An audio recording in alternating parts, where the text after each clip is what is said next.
Henry Burris, Nealon Green.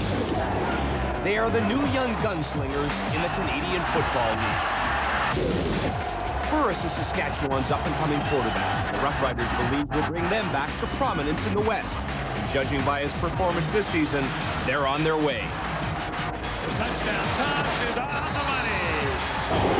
Green with lots of time. Lofts it up into the end zone. Touchdown. It's no coincidence that the Eskimos' success has coincided with Green's return from injury. With the double threat of Green running or throwing, it's the defenses who are left scrambling. The Eskimos and Riders are ready to put up some points on Adidas Friday Night Football next.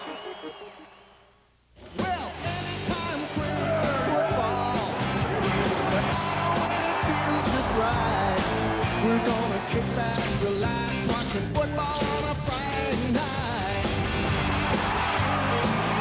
It's Friday, and we're gonna be high. It's Friday, from coast to coast, the CFL is Canada's game. Well, we're all pumped up to party, and we're ready for a fight. Come on, get back, relax, watching Friday Night Football. Boys, it's too bad, playing CFL football game is up for grabs. It's Friday Night Football tonight.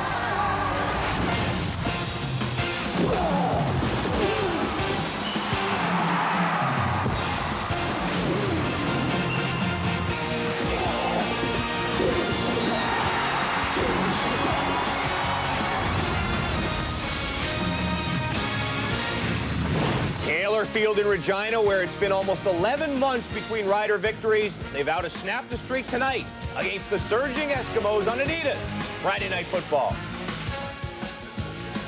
Hey folks, how are you? James Duffy along with Eric Tillman, Chris Schultz, and in his presidential blue blazer red tie, Al Gore's running mate, Matt Dunnigan. Tonight, two promising young teams. One, Edmonton, has definitely arrived. The other, Saskatchewan, well, the plane has been delayed a little bit. They've been close a lot of times, but not quite there, and they'll have their hands full tonight with one Nealon Green. So they will, James, and I'm looking forward to it because basically for the last 3 weeks, Nealon Green has had to play the position of quarterback from between the tackles. He hasn't been deemed healthy, but tonight, Don Matthews has given him the green light, cut the change, and he's going to get Nealon Green to attack the defense and sprint the corner. He's going to be on the run tonight. Should be a long night for the Saskatchewan Roughriders. This is going to be an interesting chess match, Matty, and knowing defensive coordinator Gary Echeverry like I do in Saskatchewan, I wouldn't be surprised at all to see them go after the young quarterback, try to pressure him into quick decisions that may be just bad decisions. Well, Eric, I want to talk about the other side of football for the Saskatchewan Roughriders, the ability to have a running game. They do not have one. Without that running game last week, they had no second down success. If this game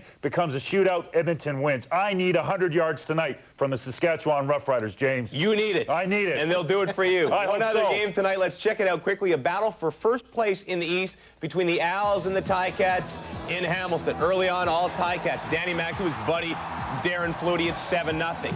More Tabbies. This time Archie Amerson. Remember, he sprung 2 long ones last week. Another one right here as he's gone 58 yards, 17-0. But the second quarter was the exact opposite as Montreal comes back. Anthony Calvillo, spam, finds Pringle's replacement Thomas Haskins, who beats Mike O'Shea cleanly and is gone 71 yards for the touchdown. Al's right back in it. Third quarter. The shotgun will misfire badly for the Ticats. It's a loose ball. Swift Birch is swift. Jumps on it. Owls lead 25-20. But on the very next possession, back come the Ticats. Ronald Williams in from 2 yards out. And the Ticats reclaim the lead. And back and forth they go. It's 27-25 in the fourth quarter. Montreal wins. They have a 3-point cushion in the East. Tabbies win. They take over first by a point. We'll keep you updated. Henry Burris has done everything in his first year as the Riders starter except win. Nealon Green has done nothing but win. Two of the best young QBs in the game. Next. Mark Nora, ready to run wild again. Grant Carter, loving his new role in the middle. For the Riders, Mr. Marsh has big play ability on offense and a defense that's still searching for an identity.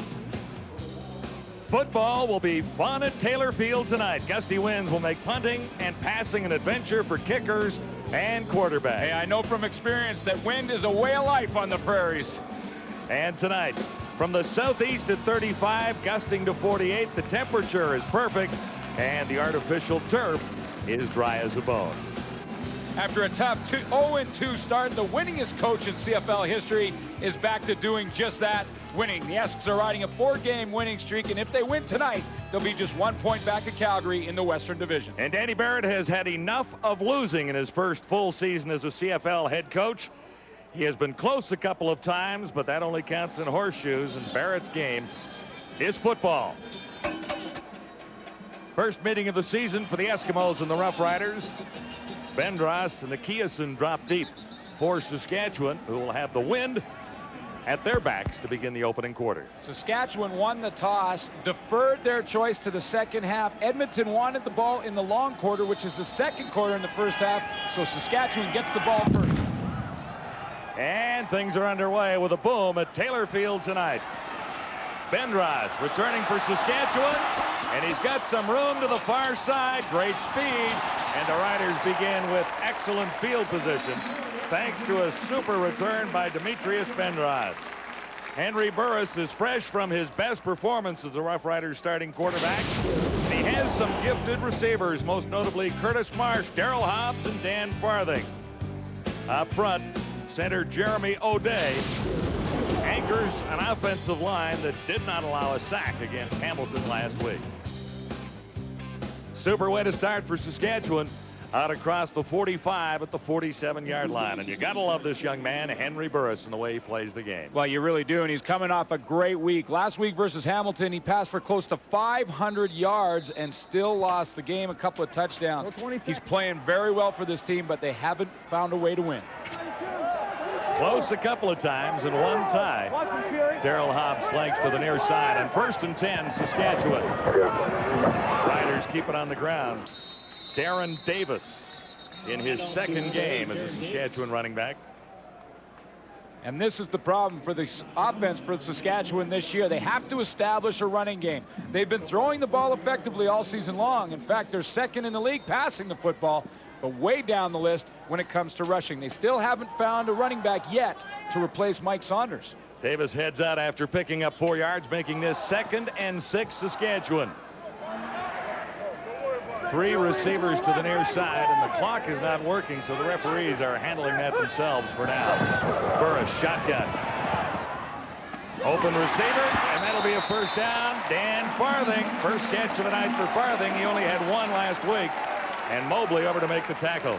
Dan Farthing is really taking a leadership role on the team this year. He's got off to a very good start with close to 300 yards receiving and a couple of touchdowns. And he just run the quick out here right at the first down marker. And right now, Henry Burris wants to get as much as he can points-wise with the wind at his back. The wind will be a factor throughout this game. It's gusting quite fast, and it'll be a factor in the kicking game and the throwing game. When you have it at your back, you got to make hay. You got a bench, please. How close is Farthing? You got a bench, please.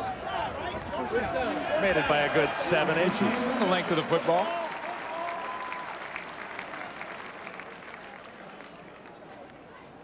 Farthing a couple of touchdowns so far this season. Well, you know, he's pretty excited with young Henry Burris and the way he's playing, that inside receiving. This game is big for Dan Farthing. He has to have a big game with Eric Gulliford out of the lineup. He's the other side slot back usually. With him out of the lineup, Dan Farthing has to pick up his game and make sure he makes up for it. First down, Saskatchewan, out across midfield. Just nicely into Eskimo territory. Darren Davis, great run, first down, and about 7 to spare for Darren Davis. Make it more than that, 11 to spare, 21-yard gain. Guys that will be responsible on defense to stop Darren Davis will be Doug Peterson and Malvin Hunter up there on the defensive line. Grant Carter really settling in at that middle linebacker spot. In the secondary, Perry Carter is turning into one of the best cover men in the league. Corey Hunter, a couple of interceptions on the season so far. Eskimos very tough up front. Top Canuck last year in Edmonton, Doug Peterson. Riders at the Edmonton 31. And it's Davis again, so Burris has enjoyed keeping it on the ground for parts of this drive, and Davis has responded. I like the way Danny Barrett has attacked this defense. The Edmonton Eskimos, they rank third in the league against the run. They've been very tough, especially in the middle with Doug Peterson and Albert Reese, but Saskatchewan's taken it right to them in the beginning of this game in the first quarter to see if they can get some running yards on this tough defense in the middle for Edmonton. And it is tough with Albert Reese alongside Doug Peterson up there, Robert Brown and Melvin Hunter. 2nd and 6, Saskatchewan. Whoa, Doug Peterson. A little early movement. Well, he was about 3 snap counts early. Even the great ones get a little anxious at times. Offside, Edmonton, number 94, 2nd down repeated. Nice break for the Roughriders on this opening drive, and I'm thinking that one of the keys for Saskatchewan to have success tonight is to get some points early on this Eskimo team coming in red hot. Yeah, the Edmonton Eskimos have been hot, so Danny Barrett knows that he has to get some points early, try and get some lead and momentum. And not only that, you get that 13th player involved, and that's the fans here at Taylor Field. This is 2nd and 2, Saskatchewan. It's the opening drive of the ball game, and Chris Zarka has a first down. Zarka gets a chance to be a starting fullback this season. Played 1 game as a starter last year, and has a job on a permanent basis in 2000. John, just think about last week, the way the Edmonton Eskimos played defense, especially against the run. They were playing Mike Pringle in Montreal last week. Terry Ray had a huge game, was very physical. He got great, Don Matthews got great play out of his linebacking core, Singor Mobley and Grant Carter, and especially Terry Ray. And all of a sudden, Saskatchewan is moving that ball along the ground against them. A little bit of a surprise early. 1st and 10, Roughriders at the Eskimo 12. Burris looks to put it up this time and will have to escape the throw to the end zone. No catch. Tight coverage down there. The intended target was Demetrius Bendras. Yeah, Perry Carter was right in his hip pocket, and I think just Henry Burris just tried to throw that one hard to the outside. If his guy can't catch it, it just goes out of bounds. Yeah. The way he let it go, it didn't look like he was really thinking outside of a miracle catch that he was going to get a touchdown there. He fired it in, and this drive has been substantial for Saskatchewan, beginning back at the 48, but there was a good return to set Saskatchewan up with good field position. 2nd and 10 now, Roughriders. One more crack with the touchdown here. Burris, and no one is home. Demtrition looked to be the closest Rough Rider to the pass from Henry Burris. Yeah, but there was some mistakes made on offense there because Dwayne Demtrition and Dan Farthing were all together right in the middle of the field. I mean, there was 2 of them standing side by side almost, and Dwayne Demtrition kept turning around, trying to figure out which way he was supposed to go, and Henry Burris just simply ran out of time. Rider fans like the drive, though. Well, it was a great drive, and especially considering the fact that they ran the ball successfully. This is a team that has really struggled running the football. In fact, they're ranked 7th in the league in that category. Paul McCallum good on 11 field goals. Make that 12. Saskatchewan drives for an early field goal at Taylor Field. Those are the first points of Adidas Friday Night Football. Adidas Friday Night Football on TSN is brought to you by Adidas and by Molson Canadian. I am Canadian. John, this is what I was talking about. Confusion offensively for the Saskatchewan Roughriders. Watch how they get all bunched up here. This is Bendras. There's Bendras, Farthing, and then there's Demtrition, all in the same area. Someone made a mistake there. First down for Nealon Green as he hands out to Mark Nora. Big speed, and Nora has plenty for the first down. Had a great week last week. 17 carries for 125 yards and a big first down. Nealon Green has led Edmonton to 3 straight wins. Kes McCorvey is a perfect complement to another gifted slot back, Terry Vaughn. And Nora, as you see, getting his second start at tailback. Up front, Leo Groenwagen plays in his 241st consecutive game. Solid start for both offenses at Taylor Field tonight. From the 45, it's Nora again. And this time, the Roughriders stuff them. Defensively for the Saskatchewan Roughriders, led up front by Demetrius Maxey. It'll be up to that defensive line to stop a good running Edmonton Eskimo football team. And they are very young in the secondary. In fact, rookies across the board. Marcus McDavid gets his 3rd start at free safety. Always scary when there are rookies back there. Well, if it's true that a rookie costs you 1 game, well, that's 5. Well, and that's about the number of losses Saskatchewan has right now. Nealon Green bobbled the snap momentarily and then fired just a little too long, looking for Ricky Walters, number 13. Pressure from the Saskatchewan Roughriders forced a quick throw by Nealon Green, and the pressure came from George White, a guy defensively for Saskatchewan that has really been a bright spot. Here's a guy who leads the Canadian Football League in tackles, and he came off the edge and forced Green into an early throw. Darrell Hobbs and Demetrius Bendras drop deep for Saskatchewan near the 20-yard line for Sean Fleming's punt. Nice average. And this is a very solid punt cover team the Eskimos have put together. Kick is not deep, hangs up in the wind. And the Riders will draw no yards penalties. Bendras on the return. The punt traveled only 15 yards. I told you it would be an adventure in good punting at Taylor Field tonight. A breezy night at Taylor Field in Regina. Not the first time we've seen this. Windy for most cities, breezy for here. These are the keys to the game. Mellow Marsh, that's the Edmonton Eskimos have to do. Curtis Marsh leads the Canadian Football League in receiving. They have to reduce the run, too, because the Eskimos did that very effectively last week and in earlier victories. Yeah, Saskatchewan has to find a way to stop Edmonton running the football, and this win will be a huge factor in this game. Maybe we should have put that at the very top, weather the wind. Well, it will be a big factor. And there is Curtis Marsh, and he is off to a great start in his first year in the Canadian Football League. First down, Saskatchewan. Burris to the near side as Darrell Hobbs. And 2 Eskimos surround him, led by Ralph Staten. Hobbs has had a decent start to his CFL season, too. 21 receptions, 253 yards, and a couple of touchdowns. Nice hard throw with the wind at his back and right on the money to Darrell Hobbs. That's one thing that Henry Burris has done well this season. He's distributed the football to all his receivers. When Eric Gulliford was in the lineup, he had over 400. Marsh is over 600. Hobbs has close to 300. So he's getting it to everybody, keeping them all happy. 3 receivers to the far side, and that's where Burris goes.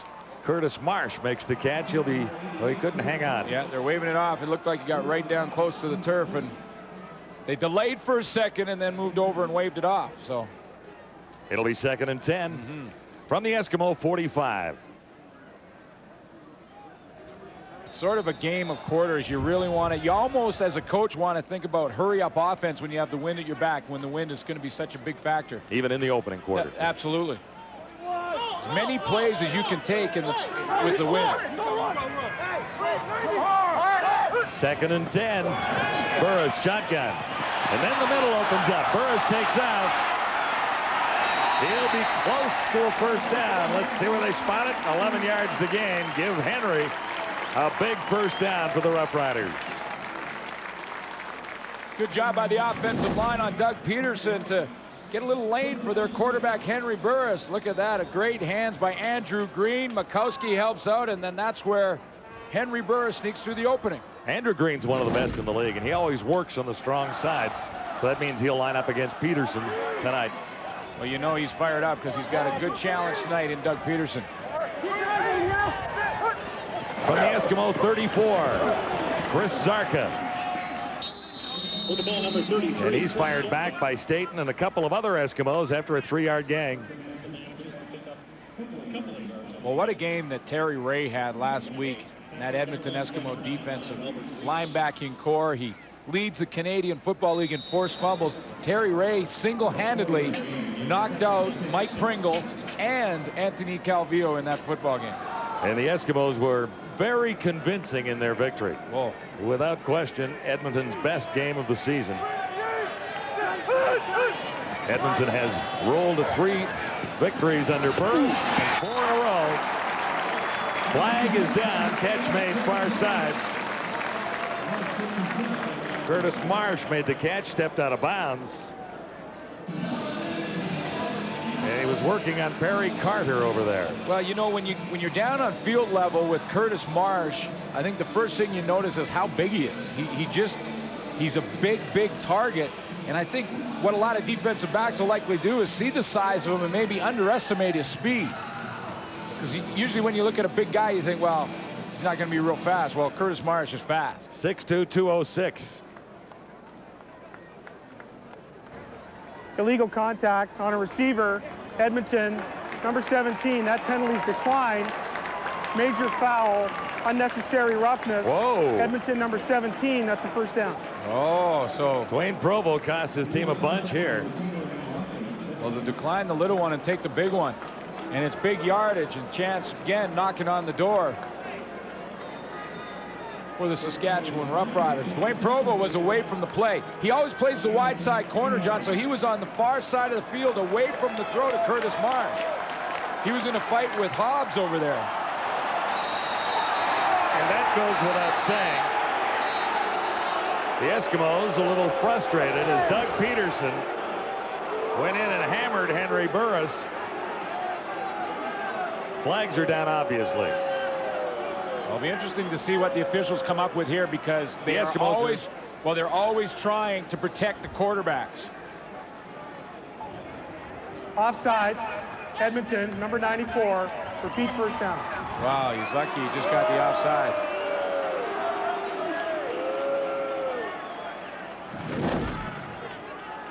Doug Peterson way offside, you can see that, then continues on after the whistle and does that. He very easily could got unnecessary roughness as well. Yeah, I would have thought there might have been more, but the problem was that the Riders were on the 10-yard line, so what they do is get half the distance to the goal line, so it's first and goal to go from there. Tough running down to the one, Darren Davis. Hey, there's and another flag on the play. But John, there's Terry Ray again, because there was a hole there for Darren Davis. He hit it up in there pretty quick and made a nice break, but what a stick by Terry Ray. Whoa. He's a one-man wrecking crew, that guy. No question about it. Western All-Star in 99. 93 tackles in 99. When you have close to 100 tackles, you're flat out around the football. And he has 31 so far this season. Offside, Edmonton, number 18. Whoa, that's Perry Carter. Corner gets up there when he's backed up in the goal line. He gets up there, plays bump and run. He was too close. Watch the stick by Terry Ray. Good break to the right here. Darren Davis, bam! Look at him stand up his shoulders. It looked wide open. But the penalty gives Saskatchewan first down, goal to go. At the 3 now.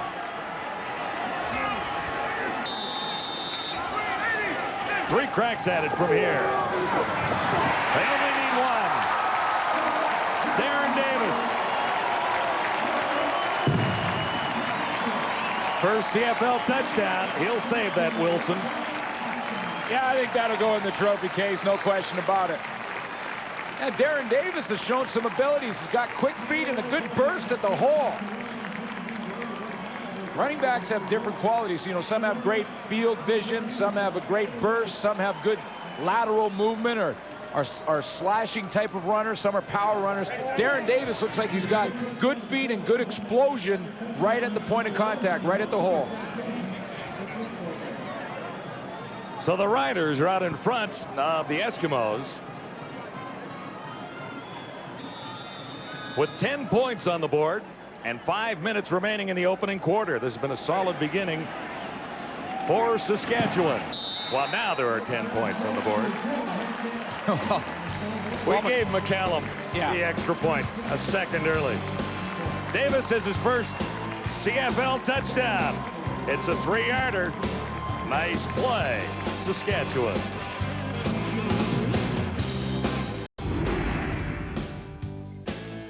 The virtual first down line is brought to you by Molson Canadian.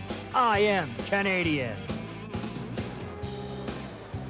Darren Davis has his first CFL touchdown. The Riders have scored on their opening 2 possessions. Great start on home turf against the tough Edmonton Eskimos. Donnie Ashley. He's been great so far in 2000.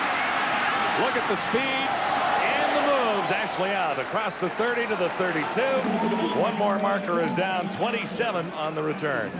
Well, one of the reasons that Saskatchewan has had success in their first 2 drives is they're controlling the middle of a tough Edmonton defense. They're talking about Doug Peterson. Nice hole, a nice bubble for Darren Davis to run through, because Andrew Green puts Doug Peterson on roller skates and drives him back. Look at that, little help from Jeremy O'Day, and back he goes about 4 yards into the end zone, and that is not easy with Doug Peterson. Andrew Green is having himself a game after 2 series. The assistant general manager, Bob Vespasiani, was raving about how well Green has played when I talked to him before the game.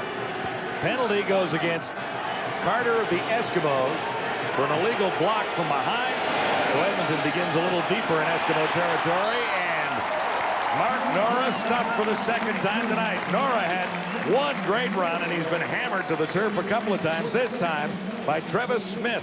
Travis Smith getting his 3rd start for the Roughriders. Last year he played 9 games and then was injured. He does a nice job just holding his ground and standing Nora up. Part of the reason that was such a great play by him is that he also had contained responsibility, so he had to watch Nealon Green and then slide in there, still make that tackle. Eskimos facing 2nd and long again. Here come the Riders.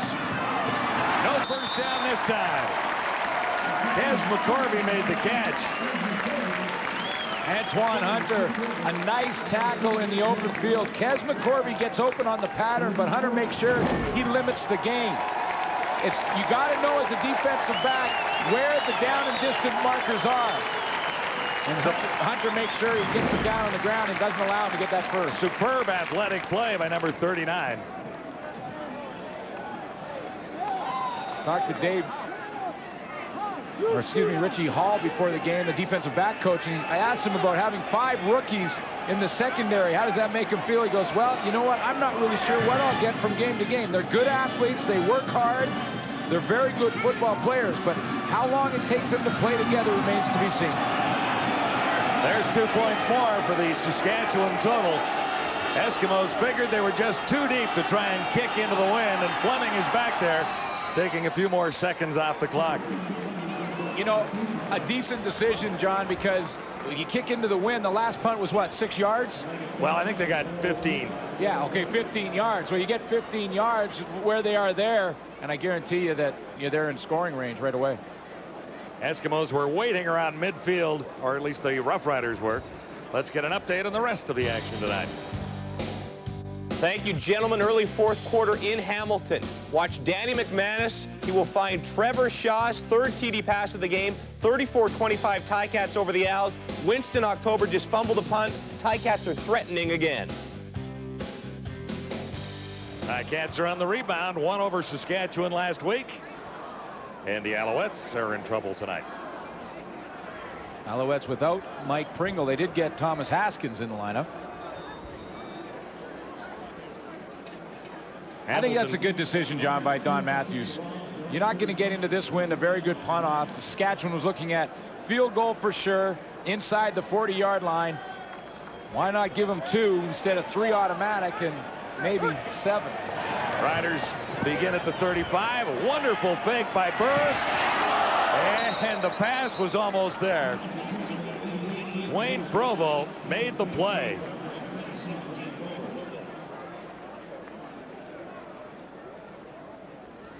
Well, at least Burris was aggressive and went down the field with the football. Again, time is running out with the wind at his back. There's only just over 3 minutes left, so he's got to try and move that ball and see if he can get more points on the board before they switch around and Edmonton gets the win, because in the second quarter, that's the long quarter. Yeah, a little more time with the final 3 minutes. Stopping the clock. 2nd and 10, Saskatchewan, 35-yard line. Riders have the lead, 12-0.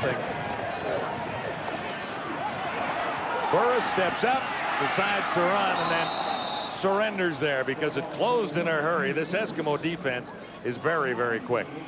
Well, they are quick, and they're good cover guys downfield. A good man-to-man defense.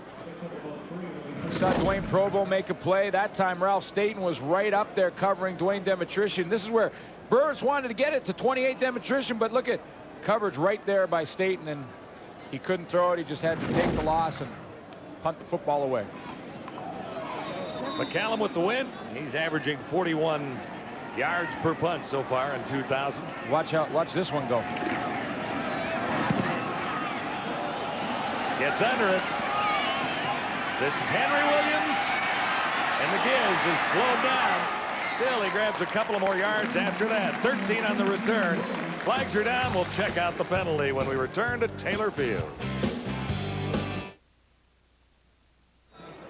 Procedure penalty against the Saskatchewan Roughriders. Don Matthews declined because the punt only traveled 49 yards, and the Giz got 13 on the return. So yeah, Edmonton begins at the 35. Not bad. Decent field position when you're into the wind. Yeah.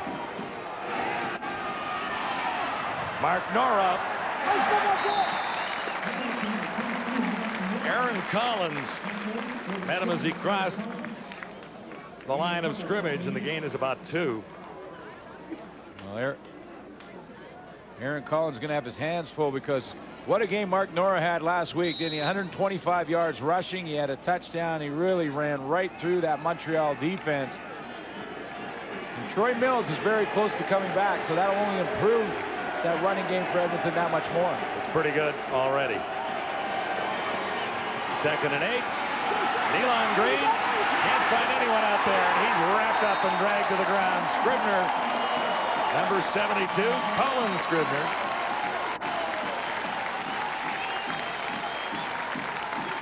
Well, you know this defensive line in Saskatchewan has heard all week about stopping Nealon Green and stopping the running game, and especially the running ability of Nealon Green. You have to keep containment. Arkell Trueluck almost lost it and then fought back to the outside, and while Nealon Green was making moves on Trueluck, Colin Scribner cleaned him up.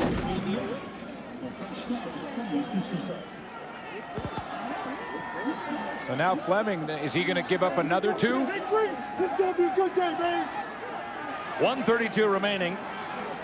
In the opening quarter, the wind at the backs of the Saskatchewan Roughriders, and the Riders have picked up 12 points. This punt is coming down in a hurry. Flags will follow. Darrell Hobbs. Hobbs on the return. It was a 21-yard punt, and really no return there. There was a flag down at the line of scrimmage, and also one in the area that Hobbs made the catch. No, it was no yards for sure. Bad night for punters' averages, unless you hammer them a couple of times. Well, unless you get them with the wind. Yeah, right? no, I'm just saying. Yeah. You want to be kicking with the wind a couple of times. 82nd PGA Championship, our 3rd round coverage. 10:30 a.m. Eastern Time tomorrow, 7:30 Pacific. You've had fun watching this. I have. Tiger's out in front. You know, 2 rounds, he's only missed 5 fairways. Whoa. I don't think I've ever hit 5 fairways. No, you have, but it took you 2 summers. You know my golf game. It's been a great tournament. Some great golf today. And we'll continue with it on Sunday, the PGA Championship on TSN. Riders, outstanding field position again. And Darren Davis has been running well out of that Saskatchewan backfield. He has the touchdown tonight. That was his 5th carry. So he has 5 for 36 yards. Struggled a little bit last week, but sometimes in your very first game as a running back, that can be a timing thing. Timing between quarterback and running back, and also running back and offensive line. Burris has targets out there. Farthing couldn't bring it home. Had one hand on it and tried to bring it down, but not quite that time. I think Henry Burris was rushed a bit on the throw. I think he hurried a little bit because he saw the green jerseys open out there. Yeah. He just tried to get it out there in a hurry. Might have rushed it a little bit. Wasn't really planning and setting up to throw the football, and it sailed a little bit. Dan Farthing almost made a one-hand catch. So it'll be 3rd down, and Paul McCallum is in again. 34 seconds to go. Well, this will be a field goal try, though, for sure. And oh, you might as well try the field goal. For sure. You know, in warm-up, I was watching him kick one with the wind. He was about 3 feet short on a 65-yard field goal with this wind at his back. Well, this is a chip shot with the wind from 53. McCallum 1 for 1 tonight. He hit one on the opening drive. And he's got another one. 53 yards, Paul McCallum.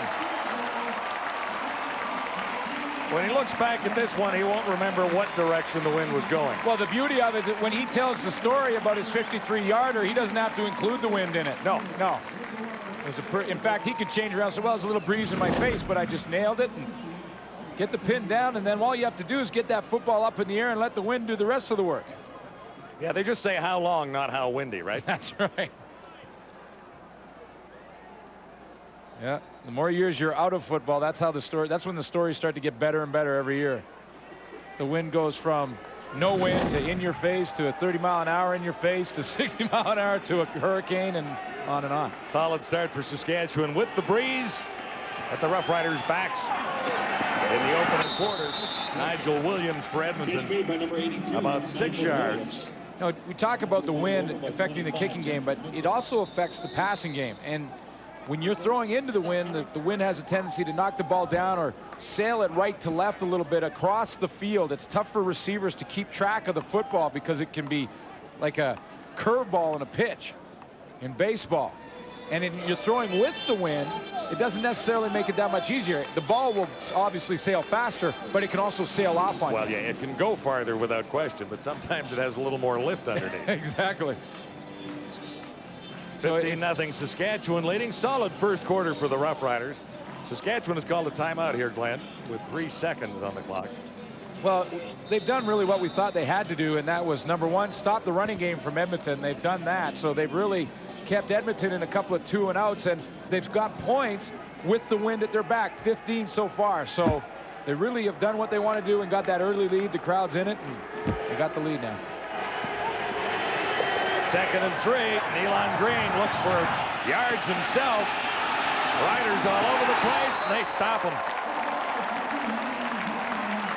Couple of sacks by Saskatchewan already, and that is the final play of the opening quarter. Eskimos will have to kick it away when the second quarter begins. It's Adidas Friday Night Football on a breezy night at Taylor Field, Regina.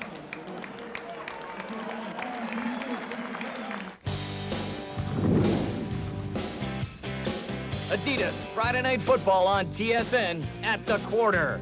Brought to you by New Arctic Ice, the invigorating new fragrance of the Gillette series. It's beyond refreshing.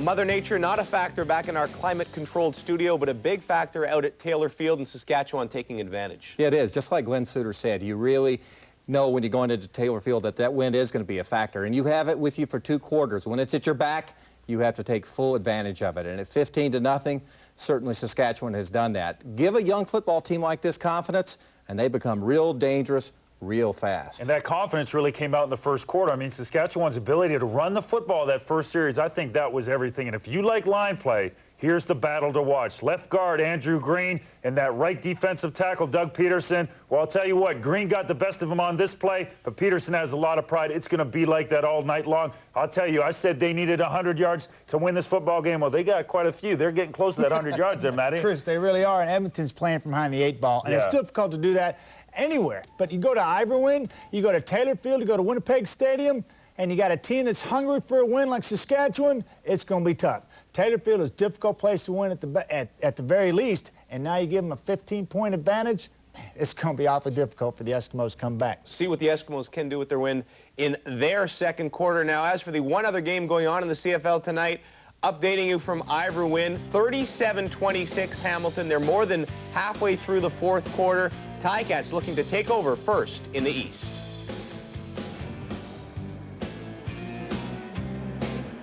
We're here for Adidas Friday Night Football. Don Matthews is down 15 points already, but he has the wind as the second quarter begins. Yeah, like the guy said, now is when Nealon Green has to get things going. He doesn't necessarily have to throw the ball on every play. You got to stay with your game plan. But he's got the win now. He's got to try and match those points Saskatchewan scored to get back in this game. And I'll tell you, one guy who's happy the quarter switched when it did is Sean Fleming. Yeah, he had a couple of real short ones. High kicks. Look at this. Down in a hurry. This will help the average out a little bit more. And it gets the Eskimo roll. Well, the most important thing when you're returning punts in this kind of a wind-aided game is to catch the ball. You got to try and catch the ball in the air. Yeah, and Bendros didn't do that. He's a newcomer, at least relatively speaking, and into the lineup. But you see Danny saying, okay, we'll get it next time. This is probably the biggest surprise to me right there. Just 15 yards rushing. I mean, the wind is not a factor in the running game. Saskatchewan, you got to give them full credit. That defensive line really played hard in the first quarter and held Edmonton. You think about the way they ran the football last week against Montreal. It's a bit of a surprise. Fleming's 65-yard punt has the Riders pinned at the 4-yard line, first down. And Saskatchewan decides to run again. It's Darren Davis lost the ball. Eskimos say they've got it. First huge break of the game goes to the Edmonton Eskimos. This is what you sort of have to live with when you have a young team. I think Terry Ray came up with it. This is just Darren Davis trying to get as many yards as he can, and the second and third effort costs him the football. So he's still scrambling, puts his hands down, and that's where it pops up. He doesn't really get hit. He dropped that one on his own, but he was scrambling for that extra couple of yards, and sometimes it's better to just, okay, I'm down here, let's reload. With a young team, you're going to have to live with some of those mistakes. So here the Eskimos set up first and goal at the 9.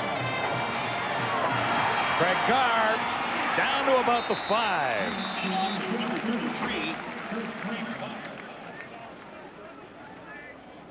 Well, I'll tell you one guy that Nealon Green has got to be thinking about right now when you're in the 5-yard line. He's got to throw the football if he wants to score on this next play. Kes McCorvey may be a thought for Don Matthews and Nealon Green in this play. 6 touchdowns on the season, had 4 in one game versus Winnipeg. He finds a way to get open when he gets down to the goal line. Runs super routes.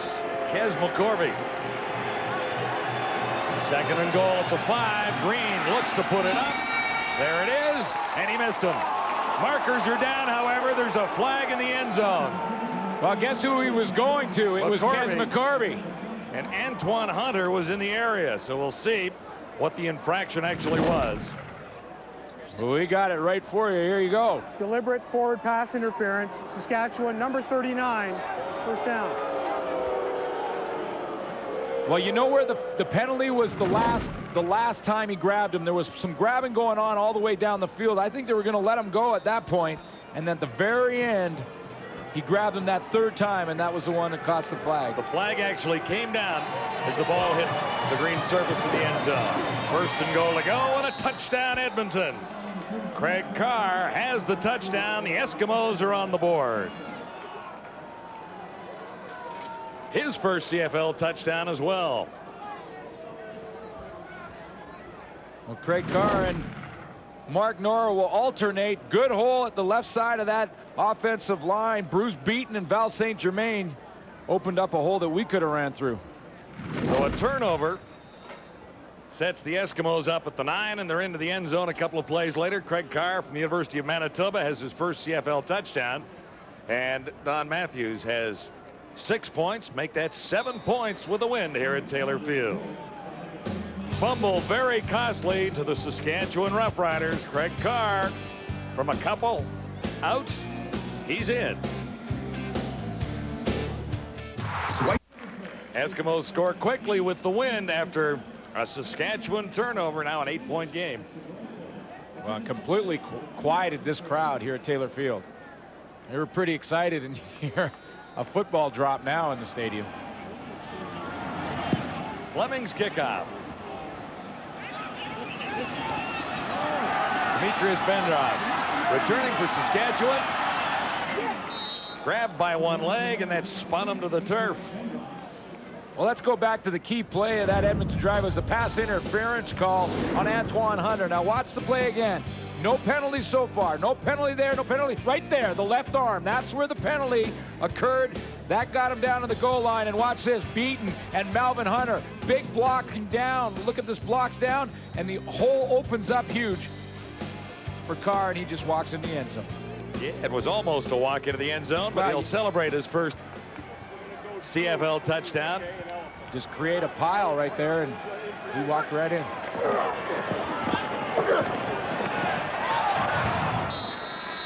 Darren Davis Well, give it right back to He him. had the ball. Give it right back to him. It's a good idea. You know, you fumbled the ball, but you got a young player, rookie season, makes a mistake, give him the ball again so he can get that confidence back. He's shown some pretty good quickness at the hole in the first quarter, especially. Just his second game in the CFL. In for Dion Tyler. Started the season at that position. Davis rushed for 46 yards in his debut last week. Here's Henry Burris, stepping up, going deep. No catch. Oh, wow. They say no catch for Demetrius Benras.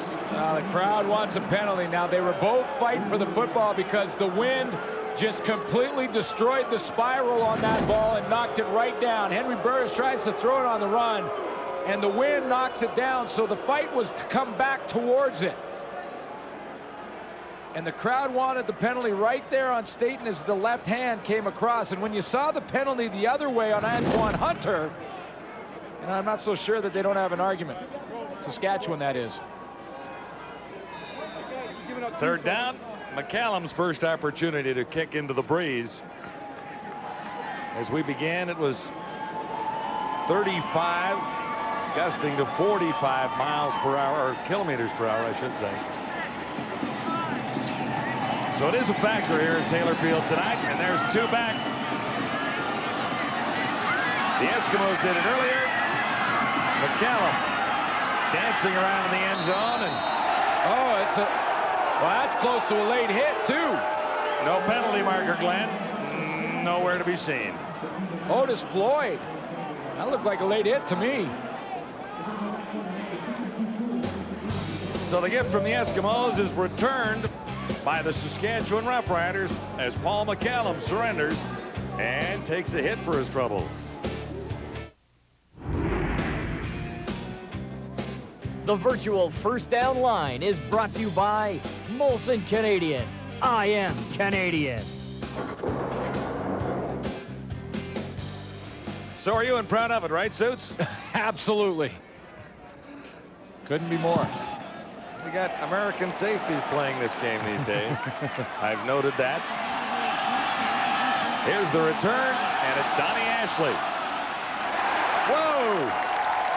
Grabbed by Chance McCarty and yanked back on the turf about 3 yards. When you consider the fact that Paul McCallum is kicking into this strong wind, that's pretty good field position for the Saskatchewan Roughriders. To get the Edmonton Eskimos back inside their 30 on a kickoff is huge. That's good with no wind. So good coverage by Saskatchewan gives their defense a chance. Eskimos will begin inside the 30, and in this kind of weather condition, that's a pretty good deal. From where Saskatchewan kicked, Elon Green has engineered one touchdown. Here comes the heats. It was Trulot. There's the catch and a big hit after the reception by Terry Vaughn. You see the Edmonton Eskimos now hustling back to the huddle. They want to get in and get out as quickly as they can. They're going to call plays as fast as they can to get as many plays in this quarter as they can. Gain of 16 yards. Again, that's just Nealon Green making things happen. Gary Etcheverry, the defensive coordinator for Saskatchewan, told me that's their biggest concern tonight, is how many plays will Nealon Green make on his own. Eskimos on first down. Green unloads in a hurry this time, far side. And that'll be another Edmonton first down. Ed Hervey made the catch.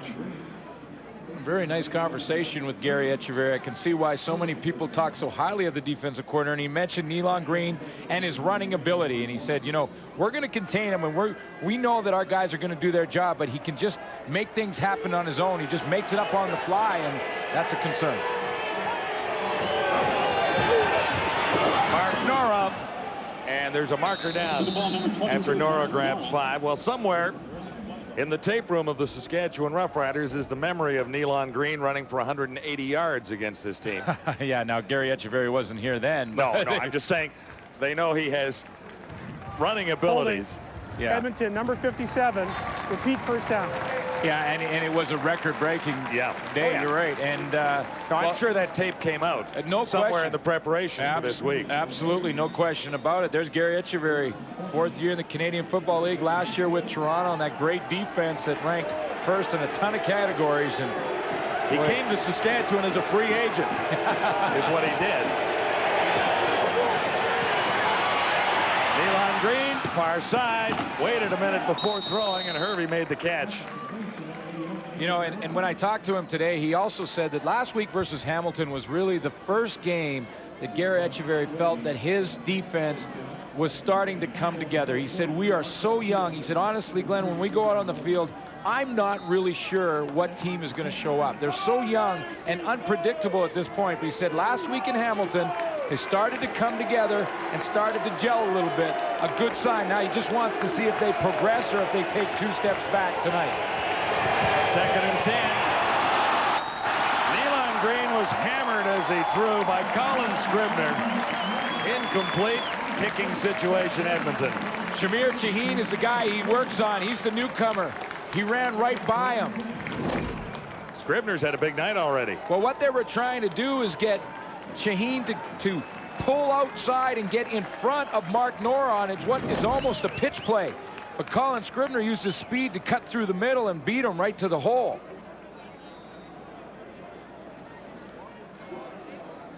Chaheen draws into a starting assignment with the injury to Tim Princeton. And a big play by Saskatchewan, forcing Edmonton out of field goal range even with the win.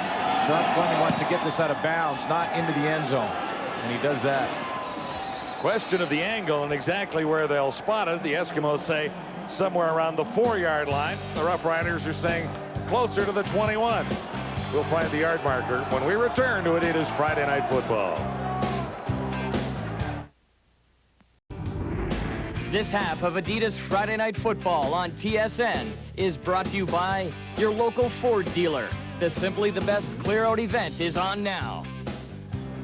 Saskatchewan Roughriders are trying to break out of a long winless streak. 15 games and counting. There was the tie a couple of weeks ago with Calgary, but it's been a long time between wins. And they don't want to get to where Hamilton did in 1948. Well, we've seen some records. That's not a record you want right there. Davis, nice run because he looked to be stopped, and he was behind Andrew Green following along. Well, John, I know we've said this before, but, you know, Danny Barrett, he made goals for this team at the beginning of the year, and one was to score about 30 points a game. They're very close to that. He wanted to establish a passing game with a young quarterback in Henry Burris. They're done very well in that category. He's accomplishing his goals all but one, and that's to get that first win and get in the win column. And if there's a good 0-5, this team is a good 0-5. Yeah, now, no one down on that bench wearing green and white would admit this is a good 0-5 well, team. no, I mean, I know what you're saying, exactly. These guys aren't enjoying it. No. Obviously. Well, but there is progress being made. That's right, and it's an exciting football team to watch. The fans are back here in Taylor Field. They're excited about their young quarterback and the explosion that a guy like Curtis Marsh has given them. So that's the positive. Yeah. The other positive is Burris and Barrett. This is a pretty good relationship. Quarterback to quarterback, quarterback to coach, right? Barrett had some great years throwing footballs in this league, too. Mobley is the injured Eskimo being helped to the sidelines, far side. Holding his eye. He's having a great year for Edmonton without question. Big interception last week versus Montreal for a touchdown. 2nd and 3. Going for the first down, and they won't get it here. Darren Davis was stacked up, and you can see the virtual line saying, not this time. Well, that is a real battle we've been watching. Andrew Green and Doug Peterson, and they tried to run again right down the middle with Reese and Peterson. That's where they line up, and this time Peterson and Reese took their turns. Green and Mikowski got pushed back a little bit. 3rd and 2. So what do you have to score in this matchup? I got it still about 2-1 Green over Yeah, I'd say he's Peterson. having a nice night. But there's a lot of football to be played, so we'll see what that trench warfare looks like by the end of this. Be a few ice bags, I'm sure. Well, one of the solid aspects of the Saskatchewan team is the offensive line. I mean, when you've got and they've been Terry together. and Green side by side on the left, and O'Day has played well at center, and Comiskey and McCoskey on the right side. This is a fairly veteran group and doing a pretty good job in a lot of ways. Well, they've played together for 3 years now, John. Yeah. That makes a big difference. McCallum's turn. So put it up high and see how far it comes back. He may give up 2 again. I mean, yeah, might as well. You really have to. It's better than 6. You know what Danny Barrett told him this time? Don't get hit. You get in the end zone, don't mess around too much. Last time he got tackled, you don't want to fumble the ball in there. Just get out the back of the end zone. 4-point game now. Saskatchewan has 15, Edmonton 11. Hey, Ray, how are things on the sidelines? Well, as far as the Saskatchewan Roughriders are concerned, John, Gary Etcheverry, the defensive coordinator, very happy with what he saw that last drive against the Eskimo offense. He was telling his guys everything is working against the pass, and I guess evidence came there when Scrivener nailed Nealon Green. Back to you guys. Well, you know, in this second quarter with Nealon Green with the wind at his back, he's only thrown for 41 yards, and they've only run for 5. So yeah, I would agree with Gary Etcheverry that the Saskatchewan defense has done a nice job holding Nealon Green while he's had the win. Now, that turnover was the only reason they have 7 right now. That's true. Turnover by Darren Davis that led to an Edmonton touchdown. That's a virtual gimme when you've got Nealon Green at the controls. You put the ball on the ground at the 9-yard line. Now, having said that, there's still 7 minutes in this quarter and a long 3 to end the quarter. So there's still time. Nealon Green has the wind at his back. And is about ready to get the football back. Another nice kick into that wind from McCallum. Donnie Ashley. Great on returns of all kinds. And Ashley hammered down by George White. This guy is a terrific player, number 38, leading the league in tackles coming into this game, or at least through 6 weeks of the season with 35. You know, it's interesting that Gary Etcheverry, the defensive coordinator, is back here, or is here in Saskatchewan, because his first year with the Toronto Argonauts happened to be the year that they beat the Riders in the Grey Cup in Edmonton. And here he is now with the Saskatchewan Roughriders and Danny Barrett. They're pretty excited about their coaching staff they put together here.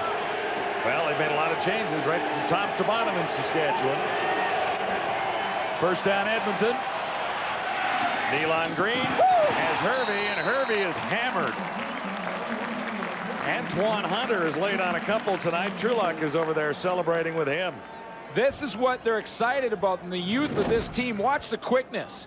Watch the quickness over here once the ball is in the air. Look at how 3 of the Saskatchewan Roughriders break quickly. There's 4 of them up there, and they're going to gang tackle. There's no way that Ed Hervey can break free of that. Antoine Hunter leads the way. No gain. 2nd and 10. Eskimos at the 33. Critical down for the Saskatchewan defense. Nealon Green to his left, throwing on the run, and he has Walters. Was he across the line or just real close to it? The argument is whether or not that one bounced to Walters. Saskatchewan made a little bit of an argument, but they're now getting back in the huddle. He's coming right at you. This is what the defensive back sees. Do I come up and tackle him, or do I stay back in coverage? Well, we didn't see if it bounced from that angle. Maybe here you go. Here. No, that's a catch. Glenn says it's a catch. It's a catch.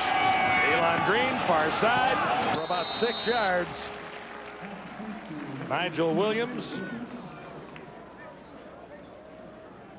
Right now, Nealon Green is running a lot of quick cuts. What I mean by that is he's timing throws, taking that football, throwing it in time, quick outs, quick hitch passes, quick curls. The progression from that is the old pump and go. And what you're going to do there, just drop back, fake that quick timing pass, have your receiver turn up down the field. Look for that in this series. This will be 2nd and 4. Mark Norum, first down Edmonton. Markers are down, however, and flying in the Eskimo backfield. Saskatchewan scored 15 points in the first quarter. It's been all Edmonton with 11 in response here in the second. And this is holding against Edmonton. It might be Val St. Germain. Holding. Edmonton, number 57. Yeah. Second down repeated. Val St. Germain, I could see you get the hands outside. When you're blocking the offensive line, watch Val St. Germain. The hands get outside on the outside of the shoulder pads. See on the outside, that left hand, the right hand on the outside. You get your hands outside like that, the refs can see it. If you're inside and grab the inside part where the numbers are, you can hold and get away with it. Edmonton's 10th penalty. It's cost 67 yards. This is 2nd and 14. Green needs a big run after the catch here. He may get it. First down, Edmonton. Kez McCorvey. Great yards after the catch. And the Eskimos dig themselves out of a deep hole. I would think the inexperience of the Saskatchewan defense had a lot to do with the yards after the catch. John, exactly what it is. We talk about the quickness in their pursuit angles a play ago, and now the quickness works against them. They're just overzealous to get up there. You have a team on 2nd and 14. Just break down, make the tackle, you're fine. Kez McCorvey, hey, you got to give him credit. He's got a lot of yards on his own. Nealon Green looking down the sideline, and there's no one home. Hervey was the target, and a Saskatchewan defender almost grabbed it at the last second before it went out of bounds. That's the safety, Marcus McDavid, getting all the way over there. Nealon Green was trying to throw that one away, I believe. He didn't think Marcus McDavid had that kind of speed. Yeah, he was playing this like an outfielder.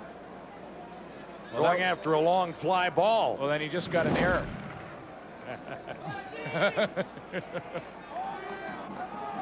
We'll mark that down as an error because that was right in his hands. 2nd and 10. Edmonton at the Saskatchewan 45. Green, 3 receivers near side. Nora stopped initially and then found a way to escape for about 5 yards. Aaron Collins responded and got back to make the tackle. Well, you always know that Mark Norris had power. That's the kind of running back he was at UBC, but this is a pretty good quick move to spin in that hole and get right back out of it. Look a little Troy Mills-like. Net loss is actually 1. Nora spun around. John, if you're a head coach, and gained 6 or 7, but he was back. If you're a head coach, how would you like to have a 7.4 yard average out of your running back in a game? Why would you pass? Exactly. Let's see, if you do that twice, that's 14 yards every time you go 1st and 2nd down. Another long field goal here. 52 yards. For Sean Fleming. He's made one from there, and he has wind behind this one. Fleming adds to the Eskimo total. Edmonton climbs within a point of the Saskatchewan Roughriders. 15-14 on Adidas Friday Night Football. Friday Night Football tonight. Every Friday we seem to be somewhere. We leave these guys back at the control center. Tillman, Dunnigan, Schultz, and Duffy. They're back at control. Whether or not they're in control is another question. Well, they're busy taking notes back there. Yeah. And they'll have something to say when we take our break. Burris, far side. First down opportunity and yards after that for Darrell Hobbs.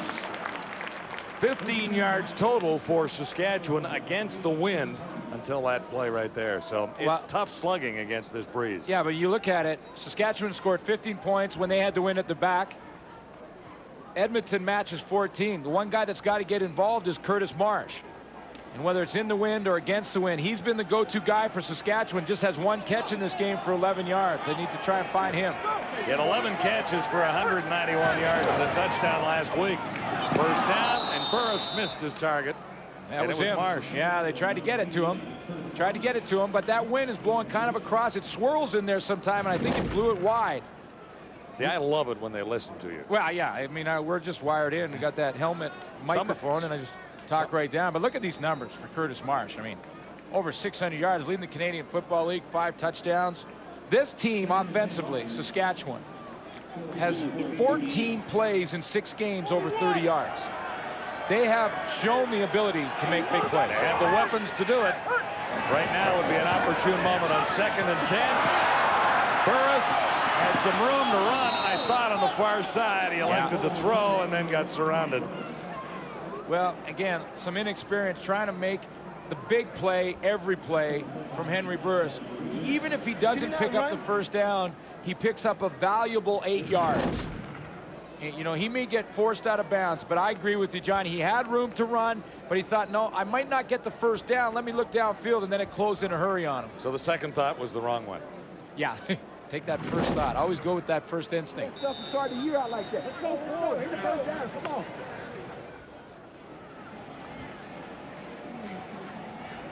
McCallum into the breeze from his 35.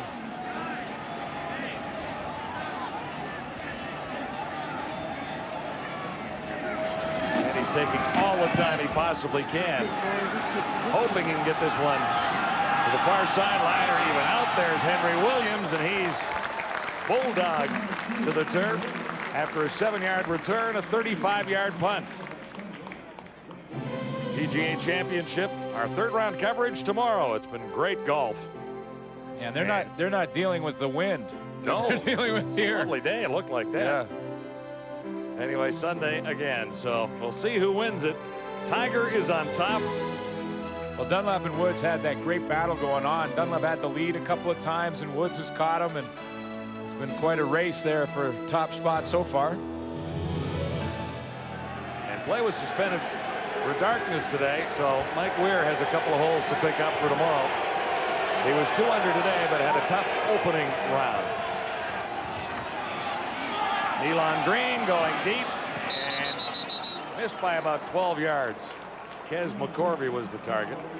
Omar, this golf stuff you're able to talk about. Did you do any homework on the football game today, or did you watch 6 hours of golf? What game? Oh, our game here. No, I'm just sort of picking it up as we go along. I was watching golf all day. But Omar Morgan may have just saved a touchdown there, John. Ed Hervey was going down the sideline, and he gave him just enough bump to slow him down, or he might have run under that ball. Only Rider defensive back with an interception this year.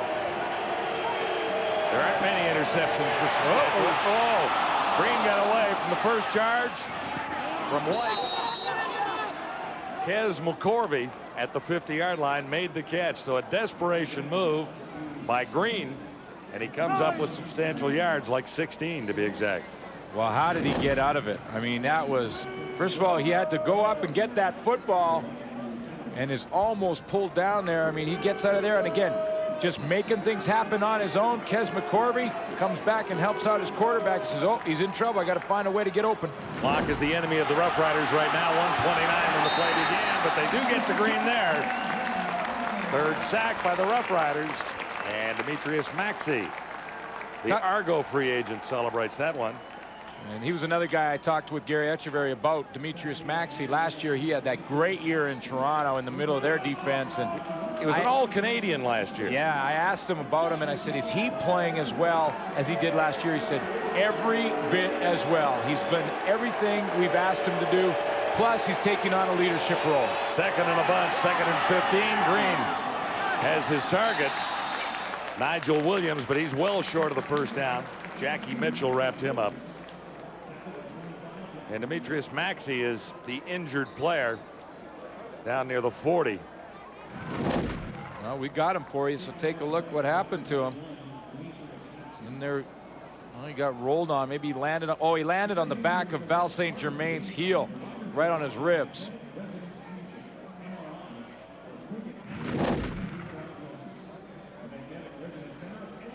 Talking about Maxey, 6 sacks with the Argos in 1999, a couple here, and then 1 tonight. A lot of people have talked about the defense for Saskatchewan being too small, and that was another question I gave Gary Etcheverry today. I said, are you too small? He said, Glenn, look across our defensive line. Demetrius Maxey, 270. 250 for Chance McCarty. Arkel Trulak, 253. Travis Smith, the smallest, at about 220. He said, we're every bit as big in our defensive front four than any team, and we're as big as we were in Toronto last year. Please get the camera out of my face, please.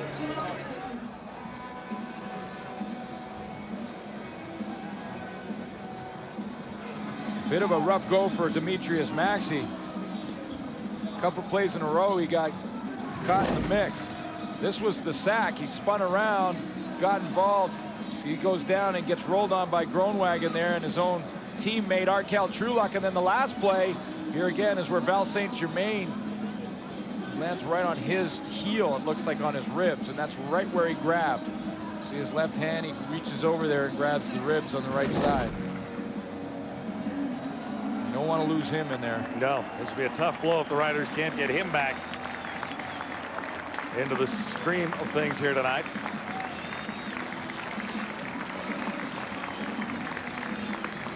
Bit of a smile down there, but not on the face of Danny Barrett. So 1:03 to go in the second quarter. And it's a third down kicking situation for the Eskimos.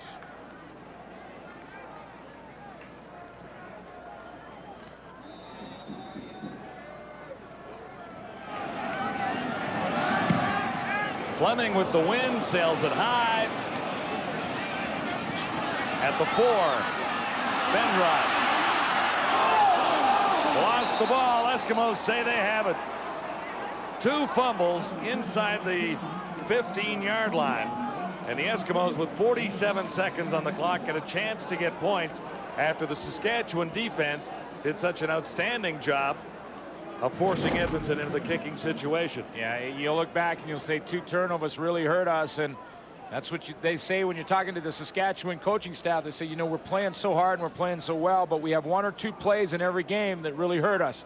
There was a Darren Davis fumble, and now the Bendros fumble, and Edmonton's got another chance to put on a quick 7 here. Singor Mobley always seems to be around the football. It looks like Chris Hardy came up with it that time. Oh, he's the injured Eskimo, sorry. Yeah, Singor Mobley got the fumble and had the big interception last week.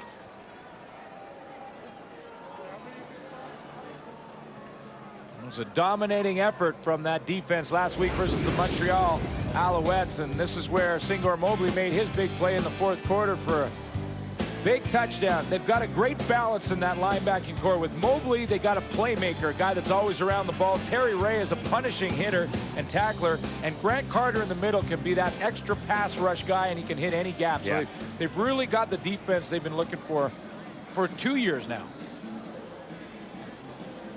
Carter seems to like life in the middle. He has 3 sacks so far. Mobley back from a couple of years in Dallas and playing very, very well.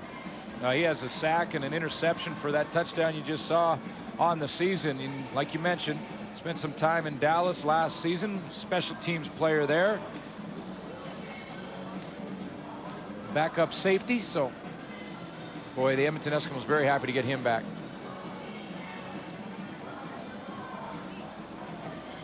Charles is being attended to. That's Hensey Charles. But it'll be 1st and 10 Edmonton when we return. At the half, the guys will be ready to talk about the story from Hamilton tonight with the Alouettes in town to take on the Tiger Cats in that battle for top spot in the CFL East. And I'm sure a comment or 2 about this game as well. You think? Yeah, I think they may have a comment or 2 about this one. You know, Demetrius Maxey with that turnover, even if he's healthy to come back in the game, and we'll find out exactly his status, but even if he's healthy right now, he can't. Because of the fumble, he's got to sit out another 2 more plays. Here's Ray Morrison.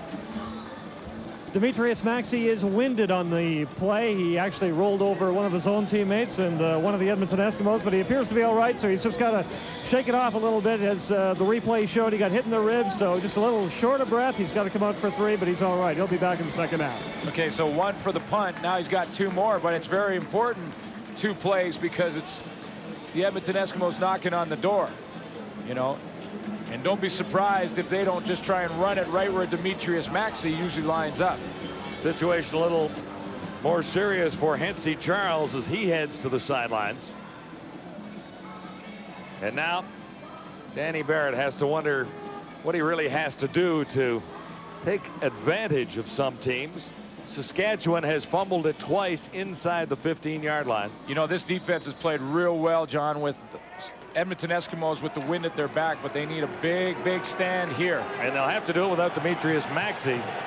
Sheldon Napastuk is in his place right now. Eskimos looking at 1st and 10. Here's Nealon Green, and he's surrounded. Napastuk makes the play, which is kind of interesting there. Well, you can't underestimate him, even if he's a backup. Don't underestimate him. They may have looked up on that offensive line and thought, you know what, we don't have Demetrius Max, we can relax a little bit. No, you cannot.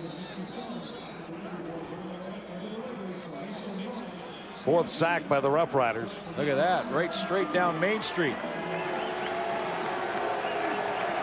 Again, that's the newcomer, Shamir Chaheen, having some problems in there.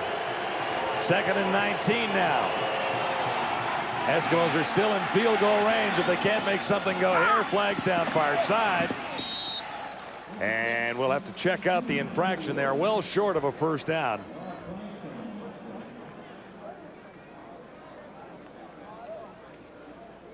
Well, now Demetrius Maxey can go back in the football game now, because that's been 3 plays. Whether or not he does remains to be seen. Offside, Edmonton, number 81, 2nd down repeated. 18 seconds to go. Matthews hates the call, understandably.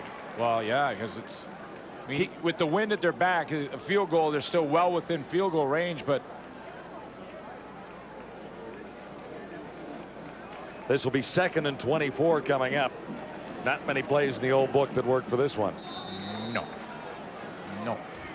With 18 seconds on the clock. No, there's not too many. They're trying to hurry up, though. And on the other side, they want to slow him down.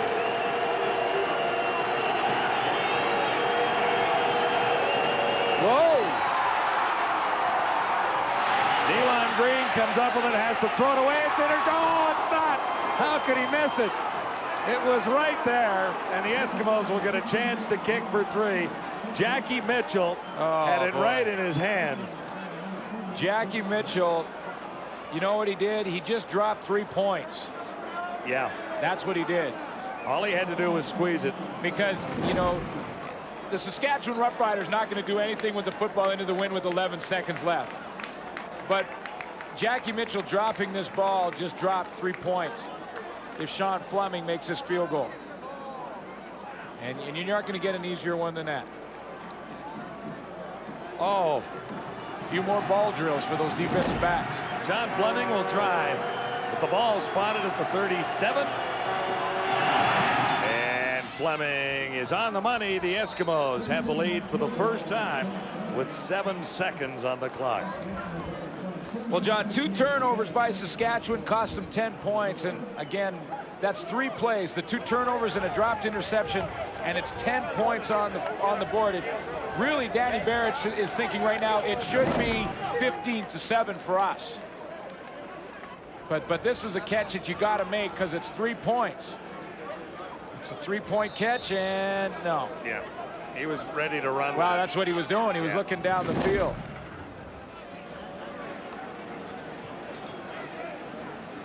Well, you can invite him to Glenn Suter Safety School in the off-season. Well, I did that a couple times, too. It happens. It happens.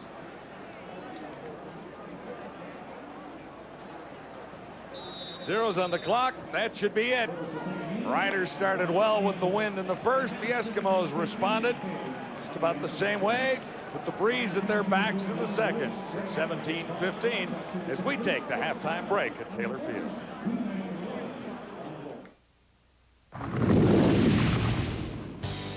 Adidas Friday Night Football on TSN at the half.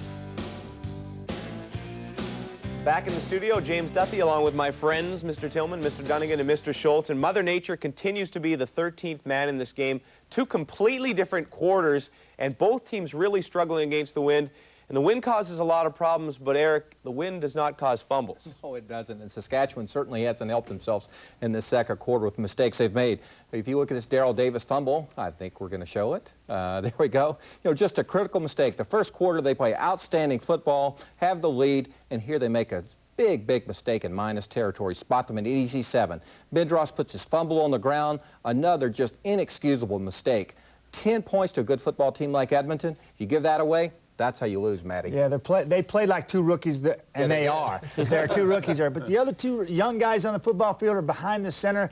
And Green and Burris, these two young quarterbacks have thoroughly impressed me in this first half here, the way they've handled the win situation. They haven't forced the ball up until the last throw. We saw Nealon throw it to Mitchell there. I think these two young quarterbacks have handled themselves and really come of age in a hurry, Chris, with this win condition. And I think Saskatchewan defensively is really handling the game because, you know, we always talk about Edmonton, the speed of the Edmonton Eskimos. Well, I want to introduce you to a very fast defense, the Saskatchewan Roughriders. Watch this little swing pass to Ed Hervey and count the bodies. 1, 2, 3, 4, 5. I mean, it's unique. You wonder why, you know, as us as football analysts, we always say, you know what, these Saskatchewan Roughriders are going to be okay. Well, I think that's visual evidence.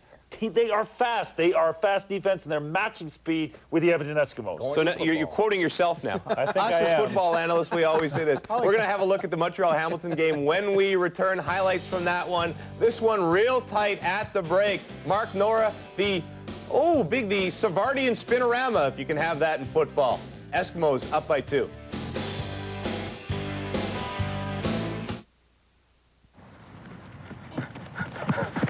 As promised, Montreal and Hamilton early on. Danny Mack to his old buddy Darren Flutie, 31 yards, 7-0.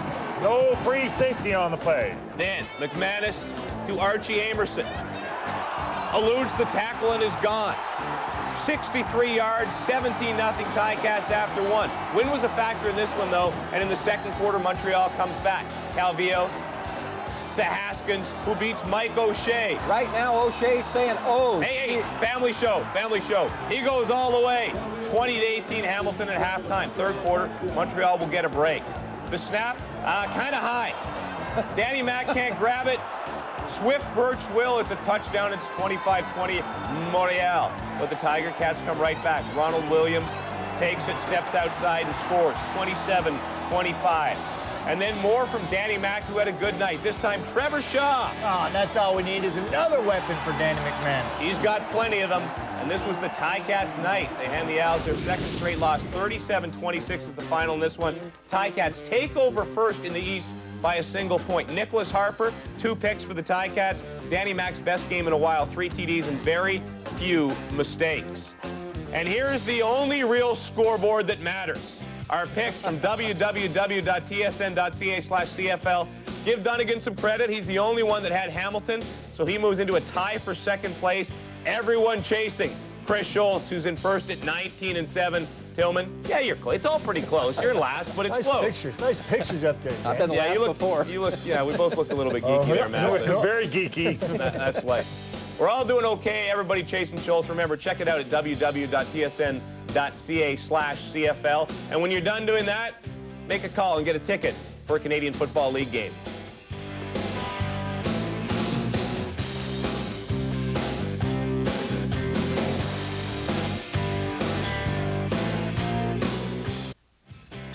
There are your halftime stats. Saskatchewan not getting it done through the air, but Chris Schultz said he wanted 100 yards on the ground. They've got 79. They might just do it for you, Chris. The turnovers, though, the key. Eric talked about it. Those 2 fumbles, absolutely crucial, and open the door for Edmonton to come back in this one. Our Ray Morrison spoke with Eskimos coach Don Matthews.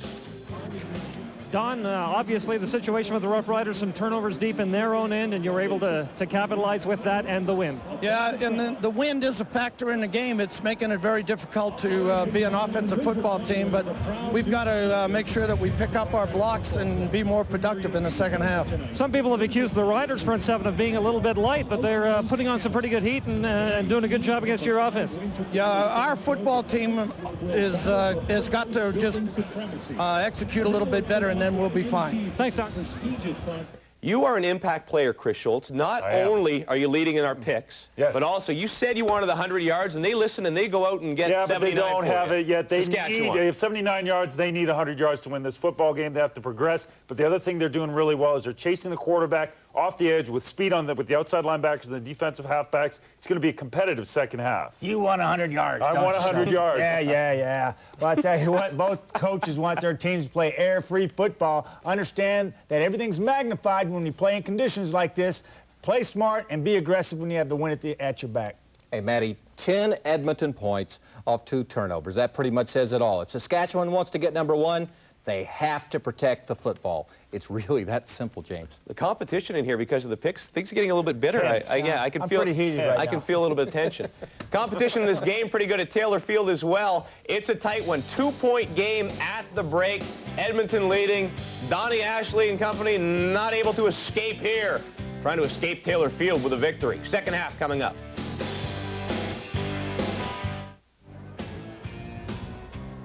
First half highlights as we look back on a windy first half. Saskatchewan's first touchdown. And then a couple of problems.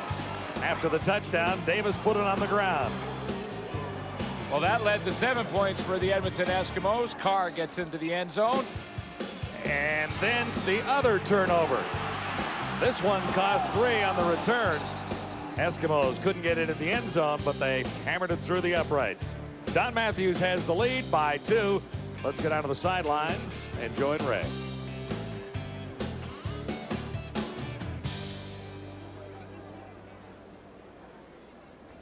Well, we'll catch up with Danny Barrett in just a moment.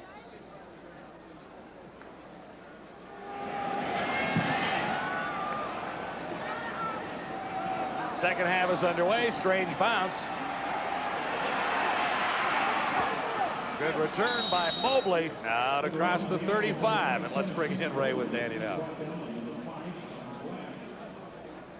Well, that's the difference right now. You know, we put it on the ground a couple of times. They got 10 points out of that. You know, we talked about protecting the football, and at the same time, we're going to do that. It's going to be a great second half. Thank you, Danny. Thank you.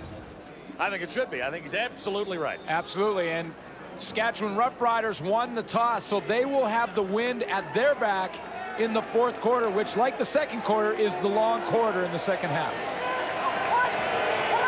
Eskimos from the 46. Mark Nora.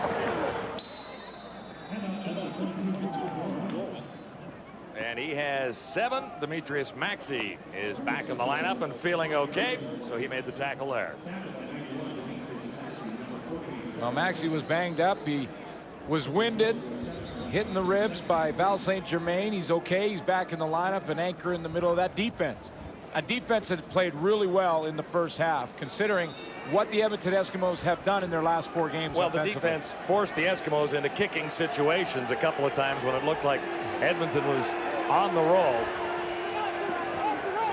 2nd and 3. Nice catch and enough for the first down by Kes McCorvey. Quarterback stacked up like this in the opening half.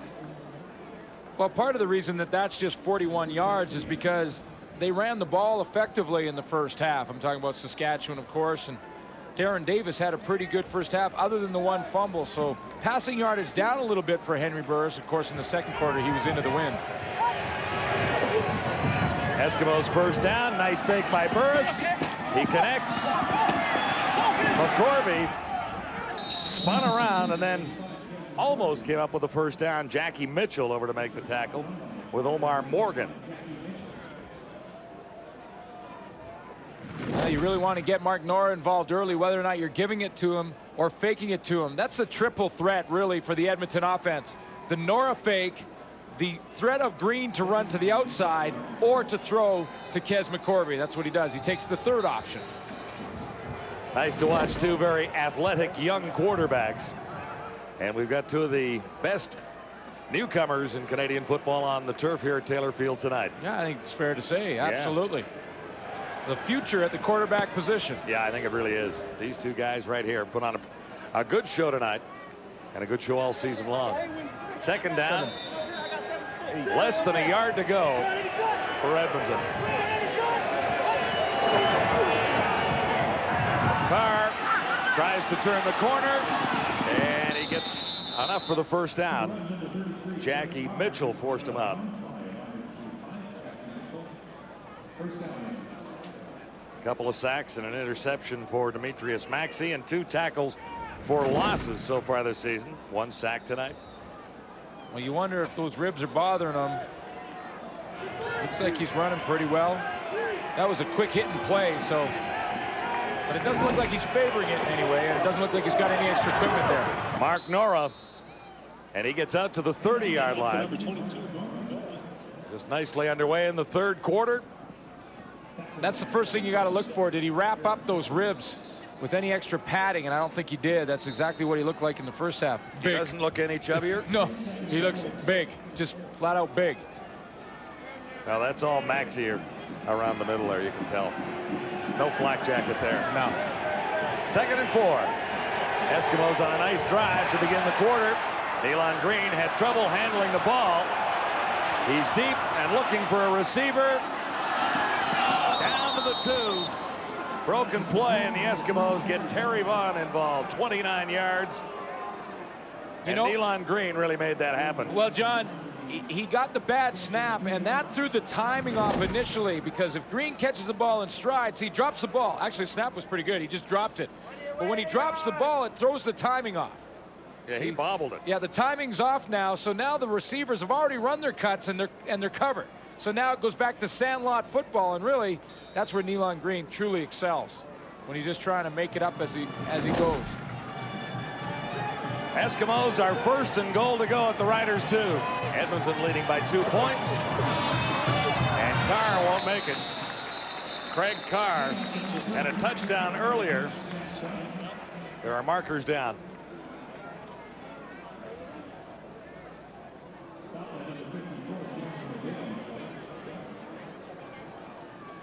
Looks like it'll be against the Saskatchewan Roughriders. Too many men. Saskatchewan. First down. And it'll be first down at the 1-yard line. How many we got in there? Count it up. Were you on the field there? Well, they had one too many, and I think they found out who it was. 1st and goal. Nice fake. Nealon Green. Touchdown. Mark Nora.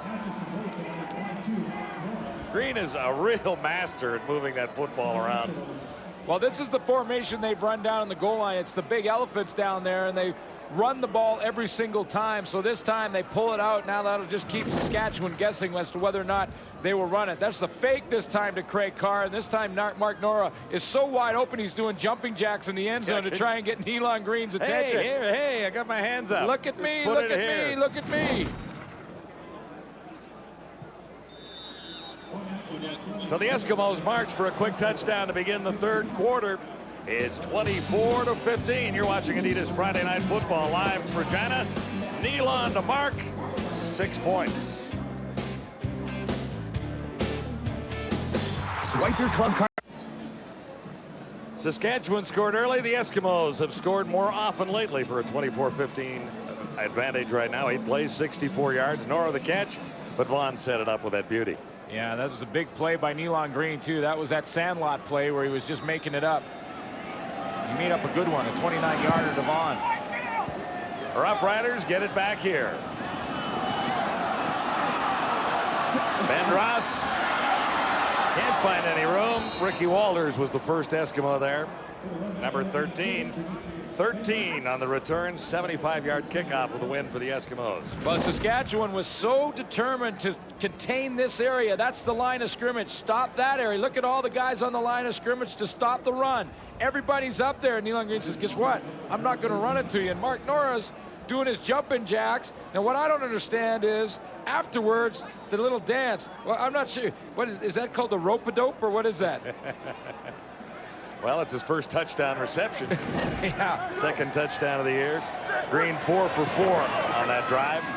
See if the Riders can respond. Not with that play. Ben Ross was the target of Henry Burris. That was a low, hard fastball, is what that was. And was outside, too. Whoa. I don't know if Ben Ross could come up with that. That was like, that had some heat on it. Riders really have to respond with some kind of a drive. Well, they do. You know what, John? I mean, there's 39 points scored in this game, and they've all been scored with the wind. Sooner or later, one of these teams are going to have to drive against the wind.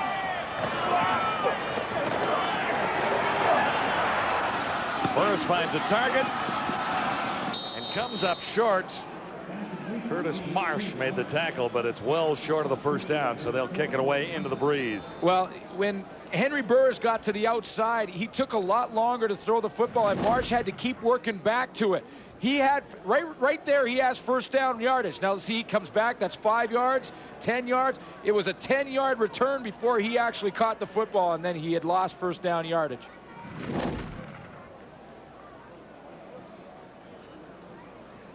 Well, now you got to wonder if Paul McCallum will just run back and give up another safety. Both teams have done it once tonight. You really have to. You don't. It's not really a choice. I mean, I'd be very surprised if he kicks this, because if he does, Edmonton gets the ball at least on the 40-yard line. If it's a bad one, it could be 30-yard line. It could be way worse. McCallum is standing at his 2, and the Eskimo kick returners are near the 50. Yeah. There's really no choice to it. You just got to try and kill as much time as you can. Whoa. Whoa, block in the end zone. And McCallum takes a few seconds off the clock with a spirited sprint.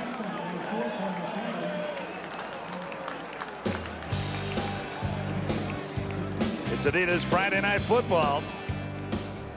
And the Riders give up one more. That's Dan Trishan nailing Otis Floyd.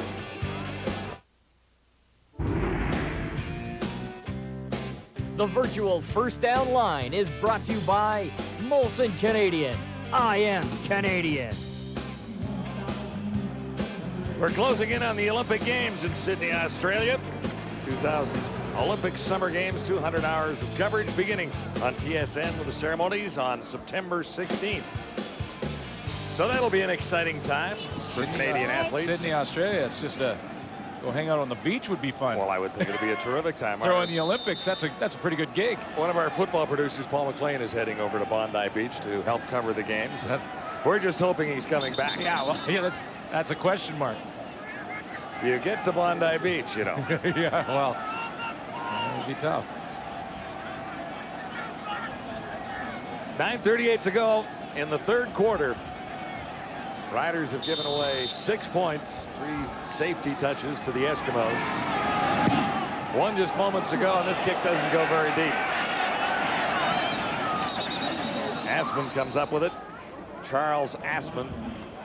And instant field position for the Eskimos. So it's really up to the Saskatchewan defense to get this ball back in a hurry and not allow Edmonton another field goal, any more points at this stage of things, because even with the win in the fourth quarter, you can't score 30 to win. Yeah, pretty good completion percentage for Nealon Green, 15 of 20.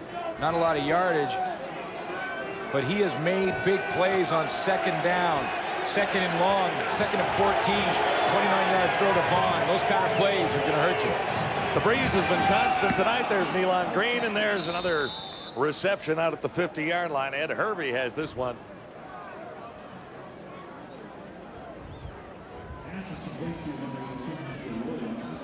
The second half, too, Nealon Green's having a little more success on first down than he did in the first half.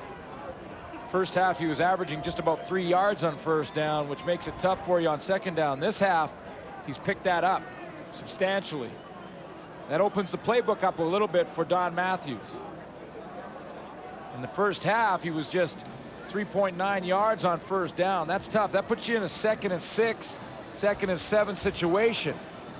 You know, he did have decent field position to begin with, but it makes it tough on your quarterback. It really narrows your playbook down. I mean, you only get a few plays now. It really cuts it in half.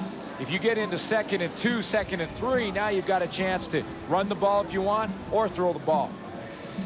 It's been a hard-hitting game in many ways, and there's another injured Eskimo on the turf. That's the reason for the delay here at Taylor Field. And it's Nigel Williams who was shaken up. Actually, Nigel Williams trying to cradle that ball, not Ed Hervey, as I suggested earlier, number 82, not 81. He may have fallen on the ball. It was right underneath him when he went down hard.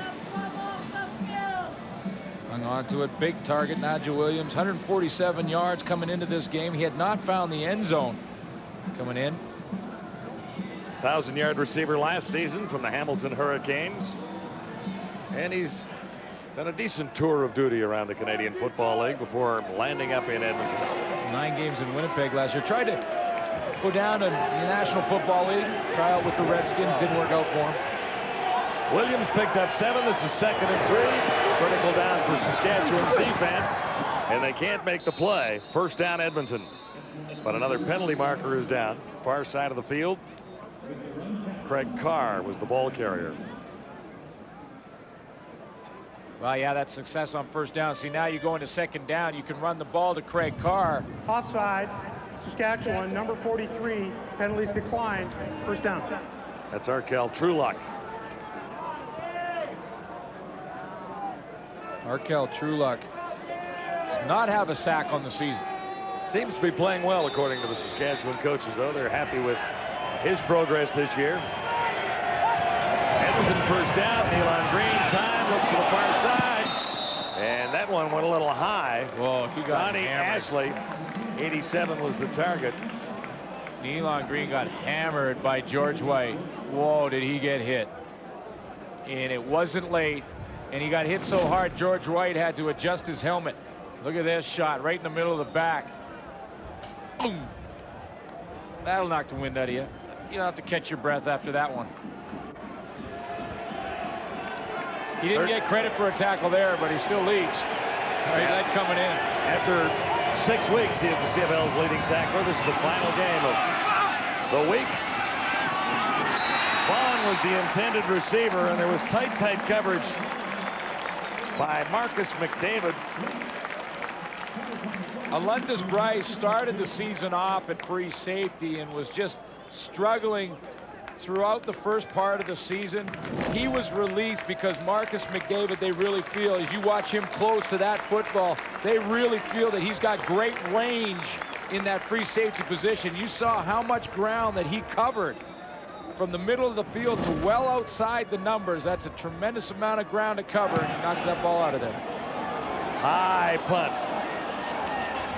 Back into the end zone, and there's no reason to try and get this one out of there. Give up another point on a 61-yard single. All right, decision made by Demetrius Penrose. Penalty down. We'll check out the infraction when we return.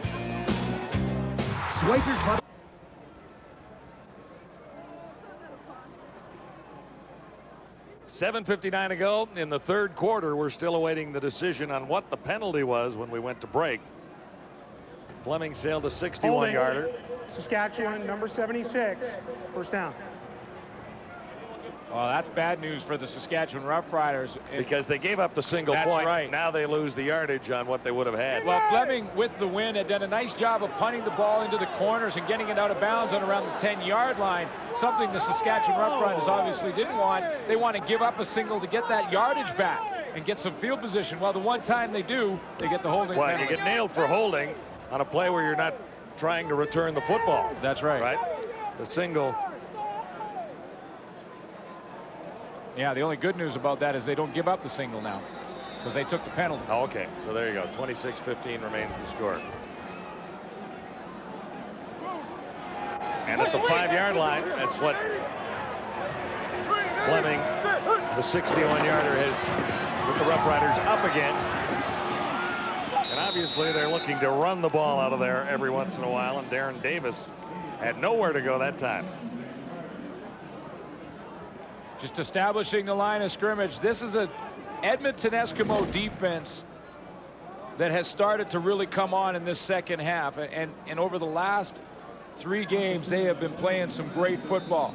They've given up just 30 points, John, in the last 3 games coming into this one. 10 points a game. That's pretty amazing. Did not give up a major to the Montreal Alouettes a week ago. Now they're starting to really take it to Saskatchewan this second half. Saskatchewan ran the ball quite effectively in the opening quarter, but it hasn't been easy since then. Until now. Davis, huge gain out to the 35. 33 yards for Darren Davis in his second game as a Saskatchewan Roughrider. We've been watching the matchup. Doug Peterson in the middle and Andrew Green. This time it's Dan Comiskey that gets to block him, and he turns him away enough to give Darren Davis a little bit of a hole. See it up close. See Comiskey just closes the door on Doug Peterson, doesn't allow him to get back into that gap. So a 33-yard gain gives the Eskimos something to look at here. Roughriders at the 35. It's Davis again. Broke 1 tackle, broke 2, and he's close to another first down. acceleration of Darren Davis. I mean, he's really hits the hole hard. 91 yards so far tonight. And his first CFL touchdown. Well, this is a huge drive for Saskatchewan because for two reasons. They get all that field position back they lost, but more importantly, they're taking time off the clock while Edmonton has the wind at their back. Saskatchewan down by 9 at 26-15. Be just short. Just that much short.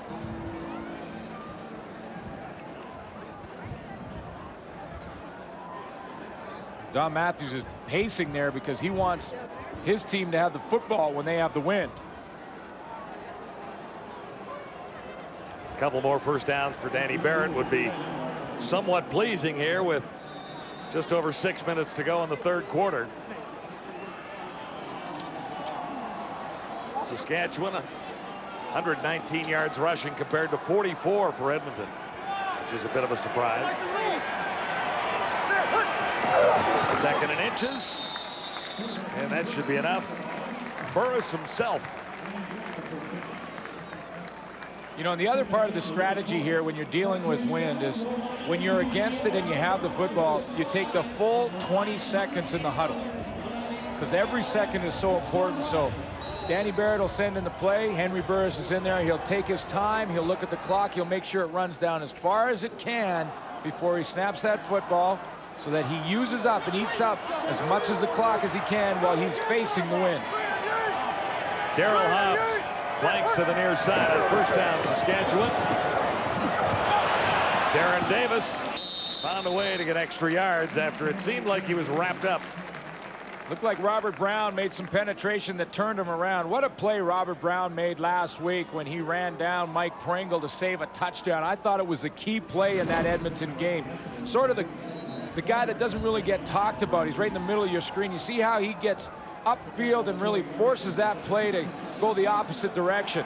He made the play of the game in my mind last week versus Montreal. Great hustle play. He ran down Mike Pringle for about 55 yards. Second and 6, Saskatchewan. And Bendros didn't seem to make a move on it. I don't know if he didn't see the ball or what. Well, but a good drive nonetheless for Henry Burris. He got a whole bunch of field position back, took some time off the clock, and now Paul McCallum will get a chance to actually punt the football instead of running backwards and giving up 2 points in the safety. Yep. So that's what he bought the Saskatchewan Roughriders with that drive. No, they didn't score, but it's still a successful drive. Yeah, a couple of first downs are key. And took 3 minutes and 30 seconds off the clock and got 46 yards of real estate. And now McCallum gets a chance, although it's into the breeze. And again, waiting as long as he possibly can to take that time away from the Eskimos. Henry Williams wrapped up by the first tackler upfield for Saskatchewan, Randy Swerchenski. First and 10 Eskimos when we continue on Adidas Friday Night Football. Back at Taylor Field, Regina, a breezy night with 4:04 to play in the third quarter. Kes McCorvey, 6 touchdowns on the season, including 4 in a game against the Winnipeg Blue Bombers. Yeah, and he's climbing up the list. Travis Moore, what a year he's having. The Calgary Stampeders, in their game, they threw for another 450. Yeah, and Pringle has 11, more than a couple of teams heading into this week. Behind the intended target, and Nigel Williams couldn't turn around quickly enough. John, that's where the wind affects you when you have it. See how the wind was pushing that football around and it pushed it behind Nigel Williams. Because this is a fairly easy throw, but watch, the ball is just going to get pushed by the wind in behind Nigel Williams. Has to turn around and he can't corral it. So it's second and 10 for the Eskimos with the wind at their backs for 3 minutes and 37 seconds more. Green near side, and that one took off. Ricky Walters was the target. It sailed about 20 feet over his head. Yeah, that's it. It caught the wind and just took off over his head.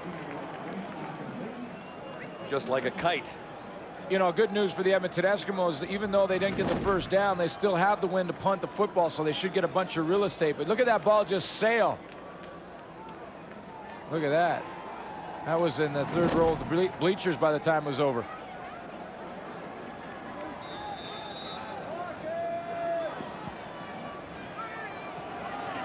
The Riders have 3 deep for this kick. As Fleming sails it down to the 10. Demetrius Bendras wrapped up at the 19 for about an 8-yard return. Fleming hammered a 60-yarder. There's another marker down at the line of scrimmage. We'll check it out in a minute. Another penalty against Saskatchewan, face masking this time, and it means the Riders lose a ton more field position. Well, that's 2 penalties now in the kicking game. 2 Sean Fleming punts. 1 went into the end zone. They gave up that single, and then they got the yardage, but there was a penalty there. They've given up 30 yards now in penalties. 26-15, the Eskimos have the lead on Saskatchewan. Riders beginning at the 6. And the run worked well the last time they were down there, and it's working not badly here as well. Darren Davis averaged 3.5 yards last week. His average is up substantially. Well, if you were ever going to fool a team, John, and on the next play, run a little play action and try and go over the top or try and throw the football, now would be the time.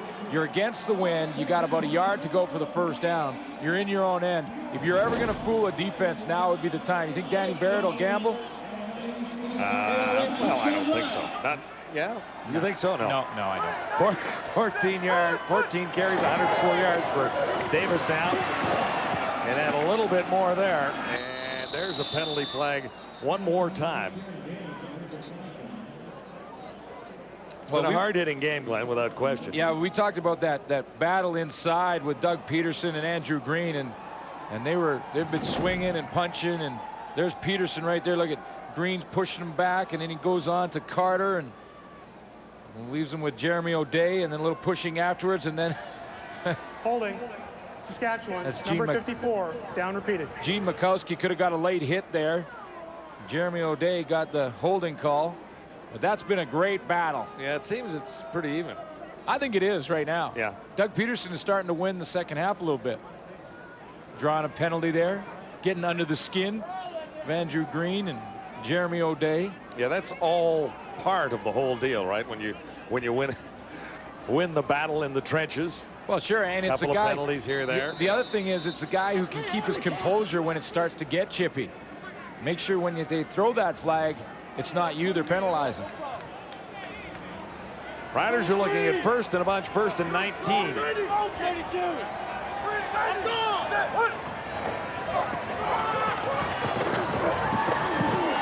guy's running well. It's Darren Davis. The ball squirted loose, but I think it came back to Saskatchewan. Whoa. Yeah, Davis fumbled earlier, and it cost the Roughriders 6.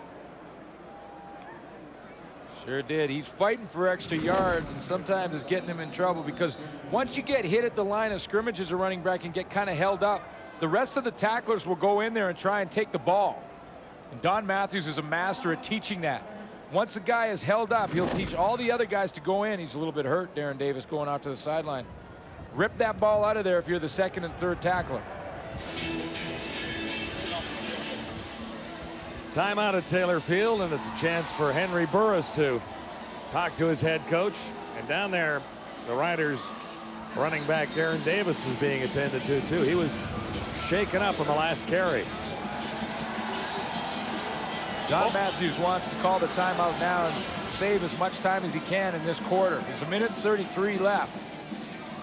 He calls his timeout, uses his second half timeout in the third quarter, try and save one more drive with the wind. He's got 1:32 with the wind. If in fact the Eskimos get the ball back right here and now, it's 2nd and 9, 2nd and 10 actually. Riders at 17. Henry Burris looked to take off himself, and he was thinking that all the way. Well, we talked about Doug Peterson starting to win the battle in the second half. Well, let's see what he does on this play. It's Doug Peterson, 94 against 2. Andrew Green and Jeremy O'Day gets off that, turns around and goes, gotcha. He gets under those legs. Trips up Henry Burris, so they're putting 2 on him now. So another tick beside Peterson's name, right? You know, he is, I'll tell you what, if he is not the toughest guy in this league, I don't know who is. Doug Peterson, if he was on that Survivor show, he'd have ate all the other contestants by now. Well, yeah. He'd just eat them. It'd be over. Yeah, the series would have been short. It'd been short, 1 week. Take that $1 million, thank you very much. This is kind of a Survivor series here tonight. Well, yeah, I mean, the Saskatchewan Roughriders at this point are just waiting till they get the win. That's what they're trying to do, just trying to kill this quarter. I don't think with the problems Saskatchewan has had that they can realistically allow Edmonton to score any more points here at this stage of things. I mean, they're down 26 to 15. But they have no choice now but to give up another safety. Oh, yeah. They okay, really, we'll do that. They really don't. They have to give up 2. That's 8 points now. Have I done the math correctly? You've done the math correctly. 4 safeties. Adding this 2 here, and then on turnovers, they've given up another 10. It's just winning that field position battle, and a couple penalties have hurt Saskatchewan because of that. Now he's going to have to give up another 2. Try and kill as much time as he can. Hold on. 55 seconds left in the third quarter for the Eskimos with the win. It's 28 to 15 right now. Well, you'll be up bright and early tomorrow morning to watch the PGA Championship. Can't wait. No, it's been fun. This will be your quiet time on the couch. Yeah, you just lie. Everyone whispers. It's great. I love it. Tiger Woods has the lead by only a shot on Dunlap. Davis Love is in the hunt, only 4 back.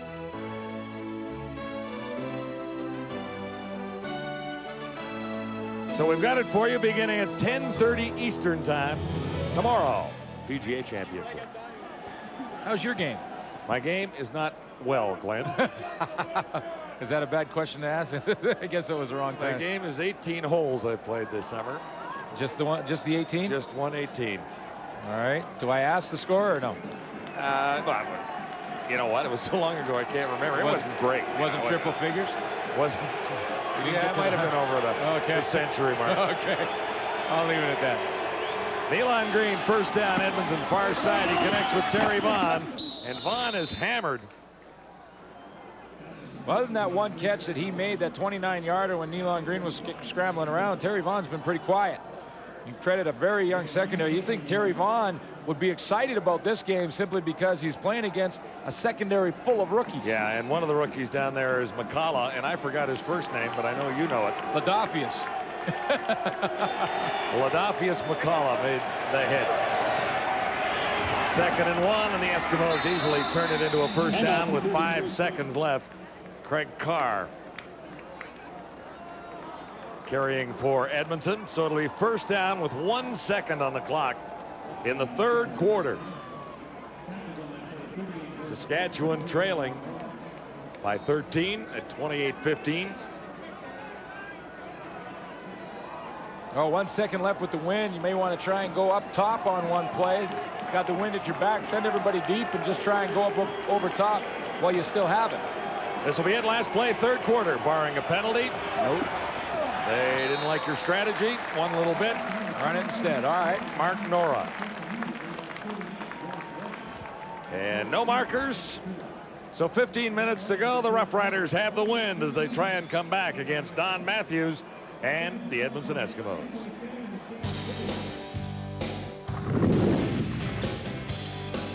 Adidas Friday Night Football on TSN at the quarter.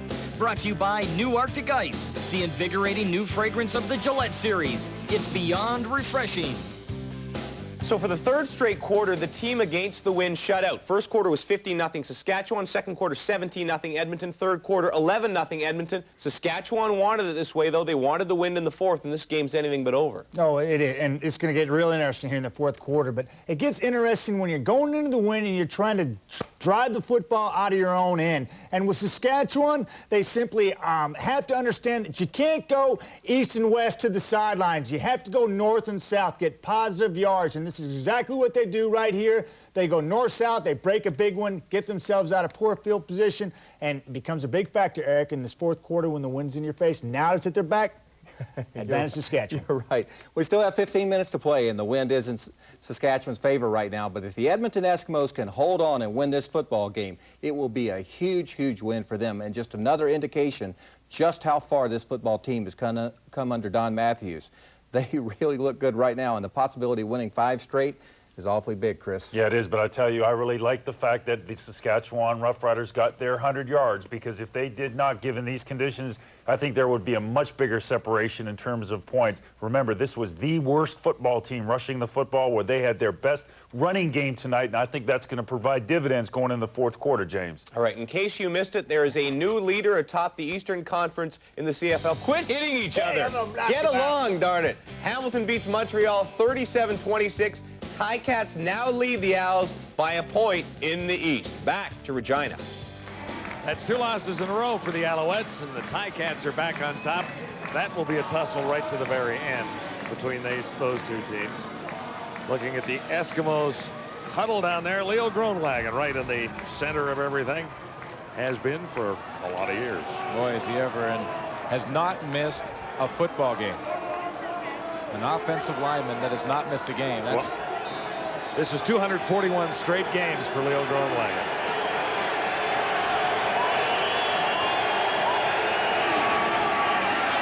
Second and long.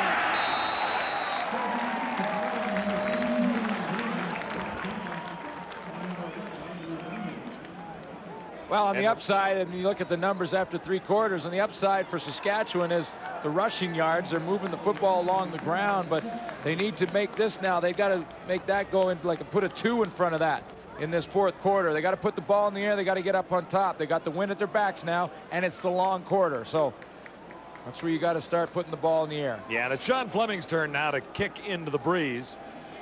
So the Riders should enjoy better field position. Fleming standing back inside his 40 and ready to return. Darryl Hobbs can't get to it. It's actually Demetrius Bendros comes up with the ball at the 25. No return really to speak of. You know, John, when you're a head coach like Danny Barrett on a new team, a young team like this, you haven't won a game yet. You start to say to yourself, are we getting better?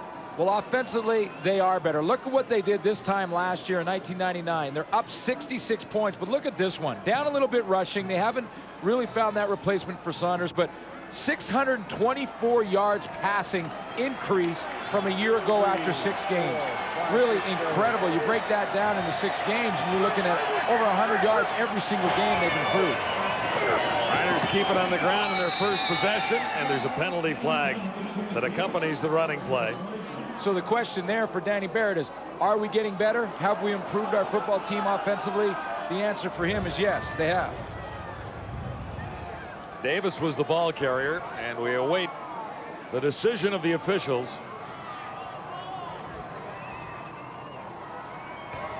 Holding. Saskatchewan, number 68. Repeat, first down. That's Andrew Green, and that could be very costly for the Roughriders. Well, they've had the timing on their penalties has been terrible. Yeah. You know, they lost a ton of field position in the kicking game when Sean Fleming was punting. He's working on Doug Peterson, who's now really taking a command in this trench battle we've been talking about. If you got to start tackling them, you're going to get penalties. You're really going to hurt your football team, but timely penalties. 66 yards the Riders have been penalized. First and 20 here for Henry Burris. Out of the pocket, far side. Nope, he's out. Curtis Marsh. Yeah, he was out. Hang in. The force of the throw pulled Curtis Marsh out of bounds. It wasn't the wind? Well, the wind helped the force of the throw. Look at the strength of the throw to the sideline. Real hard pass. Now watch the ball pull him. He caught it. The ball pulls him to that white stripe, and the first foot down, and the only foot down was right on the stripe. The official was bang on the call. Look at that. Right out of bounds. So now it flips to 2nd and 20. The Riders pinned back at the 18 after the penalty. And so far in the 4th quarter, the wind has been of no advantage at all to Saskatchewan. 2nd and 20. Burris. Great catch. Dan Farthing. First down. Oh, what a play by the veteran Dan Farthing. Great play because it was a high throw, and he had to go up where the bullets are flying right over the middle to catch it. He knows he's going to get hit. Holds on to that football, first down yardage. Huge play, and that average will balloon a little bit after a big play like that. Yeah, 23 yards to the total for Dan Farthing, and maybe the biggest play of the night for the Riders outside of the scoring plays. I think it is. Far side, another catch. It's Marsh this time. Spins, and we'll see where they spot him down, but good effort after he made the catch, 8 yards. John, that play by Dan Farthing is an emotional lift for the team now, too. You're in a hole in 2nd and 20 after a couple bad penalties, one bad penalty to Andrew Green, and Dan Farthing, the veteran, comes up with a play like that. It lifts the whole team, not only the team that's out there, the offensive side of the ball, but also defensively on the bench. The guys are excited about a big play that's made, giving them a chance to keep this drive alive. Now, that goes a long way. It's not just the yardage. This will be 2nd and 2. The Riders out at the 49 now.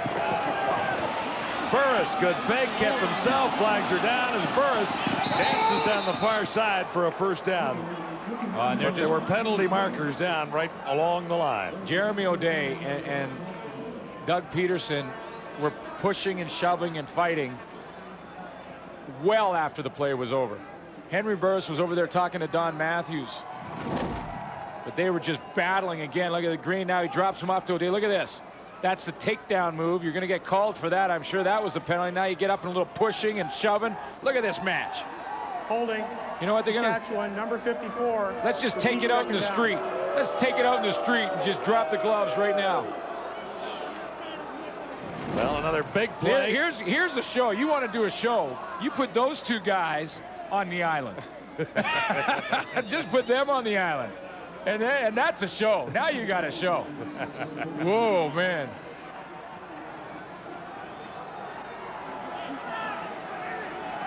Well, costly penalty, Saskatchewan. It's now 2nd and 12 facing Henry Burris. And a miscommunication over there between quarterback and receiver. Yeah, he had him. It was Marsh. Yeah. He had Curtis Marsh on the sideline. I think he thought he was just going to curl it up, though.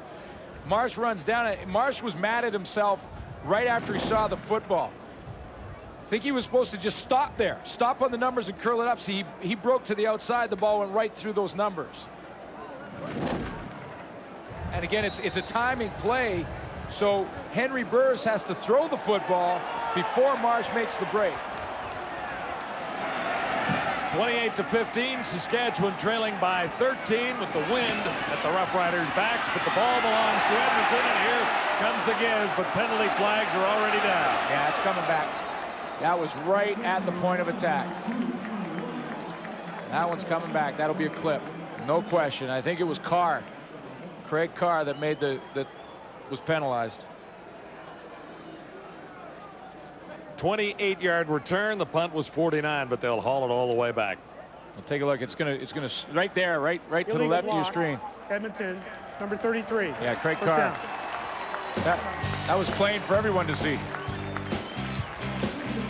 Eskimos will be 1st and 10 when we return to Taylor Field. Swipe your card.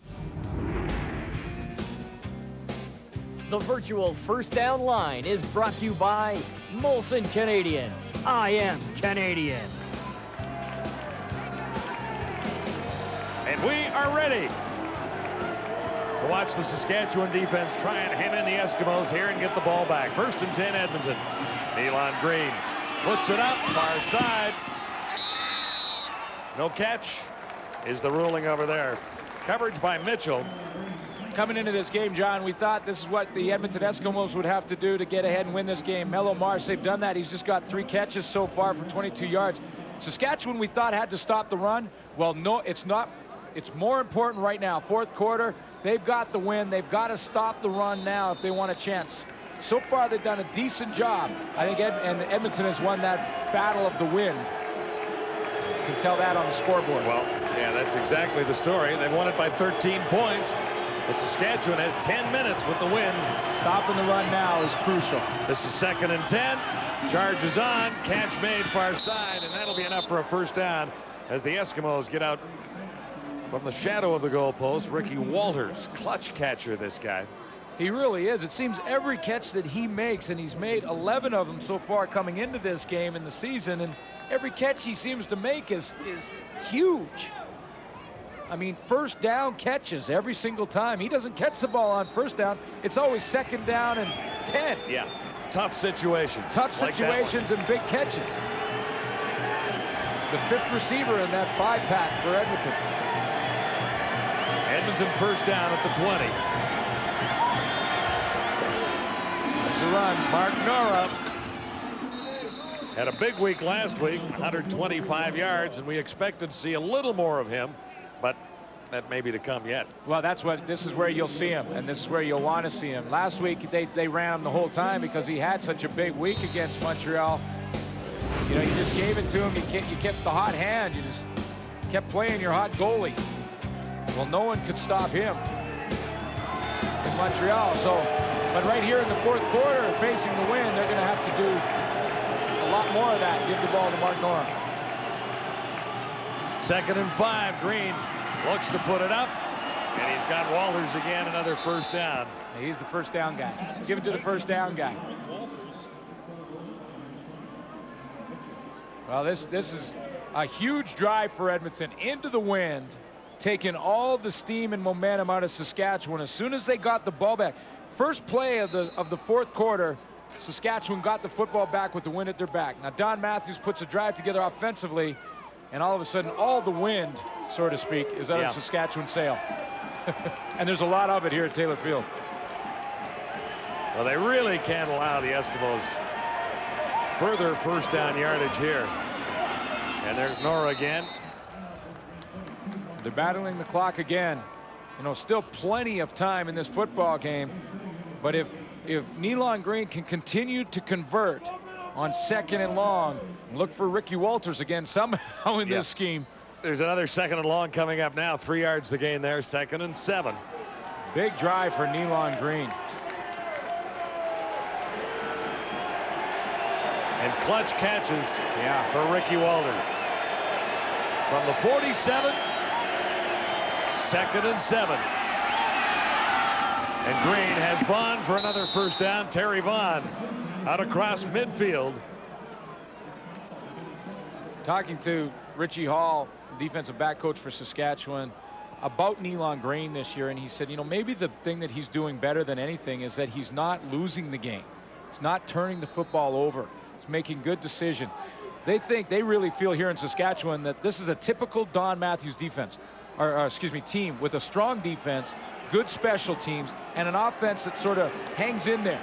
Doesn't maybe put up big numbers like a Calgary, but they don't make mistakes. But this offense is improving week by week for Edmonton. Here's Nora on first down, and Aaron Collins stopped him after a gain of about 4. You know, and Richie, so he had the question on his young secondary. There he is to the left, along with Vincent Donaldson, who's sitting there because he got hit by a flag from an official. But Richie Hall that's what he was telling me about Nealon Green. He says he just doesn't make mistakes anymore like he used to. He used to throw a couple interceptions trying to force things, and now he's protecting the football, and that's probably what he does best. Riders have forced the Eskimos into 2nd and long again. Again, it's 2nd and 7. And they have to stop the Eskimos soon. Not this time. Well, let's see where they spot the ball. Walters made the catch, and they may be just a little bit shy. Looks like about a yard and a half shy. Looking straight down our line here. Yeah, he had to fight back to get it. He may be a bit shy, but a great drive again for Edmonton because they took up a lot of time. They moved the football, they eat up the clock, and they eat up some yardage. Longest drive into the wind this evening. Well, there you go, and that's saying something right now. And when Danny Barrett needed his defense to really hold the most, and when it was most important, he didn't get it. Covered 56 yards, but now the Eskimos will have to kick it away, and the Roughriders can afford a few mistakes from here on in if they really want to get back in the game. They have to score quickly, and then they have to get the ball back. Yeah, they have to eliminate that penalty that's put them in 2nd and 20, first of all. And then you're right, mistake-free from here on in, or could be 0 and 6. Come on. Into the wind, bouncing down near the 10. There'll be absolutely no return. So that's where the Roughriders will begin. The Eskimos are taking this one away from Saskatchewan after the Roughriders started well in the opening quarter.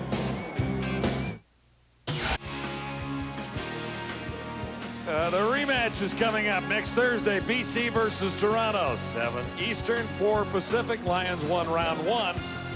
Could the Argos win round 2? John Heward is likely hoping in a big way that they can. Almost have to. May mean his job if he doesn't. Marsh turned the wrong way on a pass from Henry Burris. So again, it's 2nd and long, Saskatchewan. And time is ticking down on the Roughriders. It is, but there is still plenty of time, because if you can get that field position advantage back, you can kick field goals in this much amount of time and come back.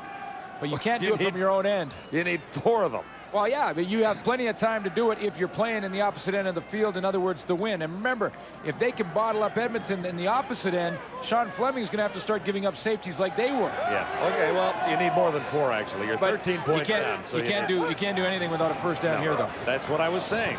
Here you go, Burris. Henry Burris. And Marsh couldn't come back to it, so it's another kicking situation for the Saskatchewan Roughriders. Burris couldn't see Marsh when he was open earlier. The pass rush will help out when your defensive backs get beat. And Marsh open in the seam, but because Henry Burris had a guy in his face, he didn't see him then. He's on later, and by then it was too late. They've kept Marsh quiet. Yeah, they've done a good job on Curtis Marsh, who's the CFL's leading receiver coming into this. Been the big play guy for them all year. Oh. And then they don't get a kick from McCallum, so the Eskimos are almost in scoring range here, even against the wind. Last time the Eskimos had the ball, they took 4:48 off the clock. Closed captioning of this program is brought to you by AztecTrek.com. There's over $500,000 in prizes, including all new Pontiac Aztecs.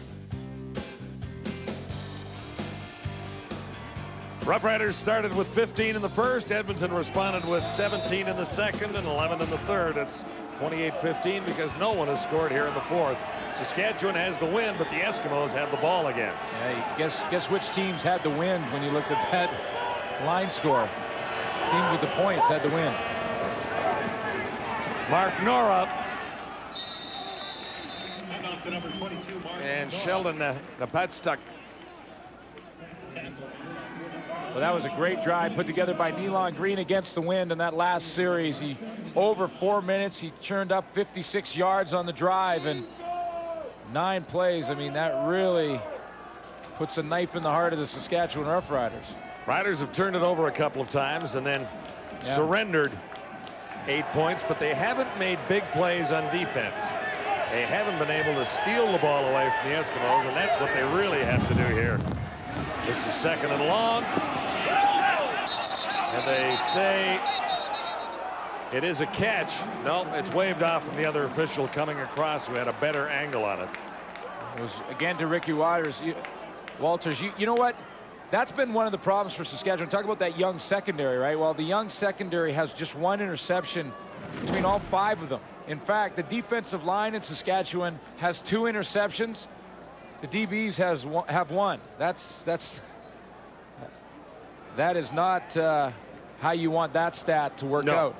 This is the young secondary guys up there. Lots of room they're giving the Edmonton receivers. If that ball's on the money, Ricky Walters has another first down. When the younger you are, the farther back you are off the receiver. So the Riders have forced the Eskimos to give it up in a hurry. Sean Fleming is out there taking as much time as he possibly can. Unofficially 4:18 to play. Fleming into the wind. And it bounces out of touch without a play. So Fleming not exactly happy with that one, but Burris has a couple of chances here, but he's really got to get in the end zone quick with the wind at his back. Yeah, now he's got to get in the end zone. You're absolutely right. And if he doesn't, just add one to this list, which would make it 16 and a tie with that Montreal team, 68, 69, 16 over those 2 years. You know, you don't want to be crawling up that ladder. It's a ladder you want to just jump right off. Last win was against the Blue Bombers Labor Day last year. Henry Burris, first down. He's on the money, far side, and that'll be a first down for Curtis Marsh. Now you want to get on the line of scrimmage and keep that hurry-up offense, and that's what Henry Burris will do. He'll try to look to Danny Barrett to keep. Danny Barrett will continue to try and signal in plays, but Burris will run the hurry-up, get him from Danny Barrett, and then call him on the line if he can. Well, the officials are going to probably measure, so that'll allow him to huddle up by stopping the clock. Yeah, I thought he had it from our vantage point here, but this maybe helps Saskatchewan out. They'll have an opportunity to discuss things a little bit longer. You know, maybe call a couple of plays. We got the first down. 3:42 to go in the final quarter at Taylor Field tonight. One play I always liked in these situations, when you know a team has to go down the field with the football, if you throw in the odd screen in your offensive series here, those are the ones that always keep you off balance defensively. Henry Burris stands in. Davis makes the first down. Darren Davis. Well, it wasn't a screen, but it was a dump pass, very similar to a screen. And that'll be another Saskatchewan first down, time ticking away. Riders need 2 touchdowns to win.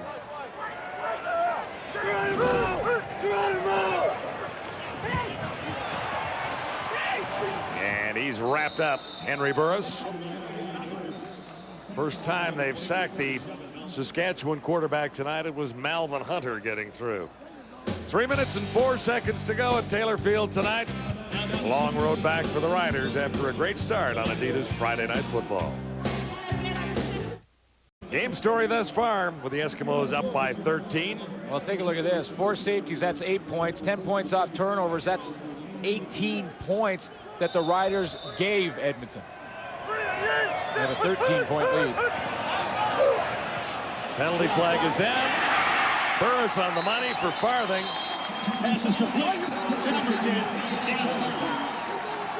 Farthing was looking for a penalty after that, but it may be coming back anyway.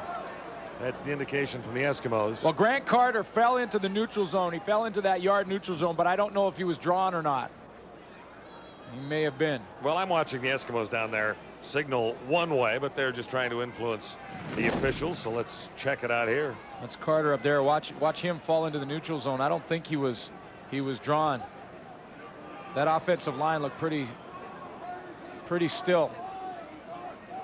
And then at the end of it, Terry Ray kind of mistreats Dan Farthing, but he wasn't down. Offside, Saskatchewan, and offside, Edmonton will replay the down. Oh, how does that happen? Yeah, Somebody had to be offside and first, I've had no? discussions about this with officials, and I've always said, well, how either one guy's got to draw the other guy off, right? Yeah. And he said, no, actually, simultaneously they can be going and not even see each other. Oh, okay. It'd be like at opposite sides of the field. Well, that really hurts the Roughriders because it's a 19-yard gain wiped out. Can they get it back? Farthing again over the middle. And that time, Farthing gets 10. Well, he didn't get the first down, and I think this time it was against Edmonton. If that's the case, you take the penalty, you get that second down again, but you only need to pick up 9 this time. Because you don't have the first down now, you're looking at a third down gamble. If it's against Edmonton. Offside, Edmonton, number 28, repeat second down. He's right here. Yeah, that was no simultaneous offsides there. Well, I think there was simultaneous offsides there because I think 2 Eskimos were offside. They just signaled on Ray. Okay. All right. Second and 8. The Riders need a big catch in a big way and get it here. Curtis Marsh silent a lot of the way this evening. Comes up with a huge catch for the Eskimos, or for the Roughriders in Eskimo territory. Good hard cut to the inside on Torrey Hunter. Got that inside position and hung on to a bullet from Henry Burris. 15 yards, first down, Saskatchewan, trailing by 13. Riders need 2 touchdowns in a hurry. And it was Terry Ray bringing down Nealon Green. Or Henry Burris, I'm sorry. Terry Ray, he closed in a hurry. Burris tried to take off and buy himself some time. He ran by Peterson, but can't do the same. And look at the hit. He doesn't just tackle. He delivers a blow. He accelerates through hits. Terry Ray will tackle through you. And Curtis Marsh is the injured Rough Rider.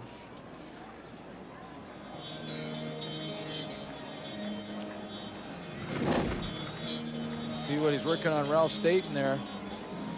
Down the seam. Oh, he got tripped.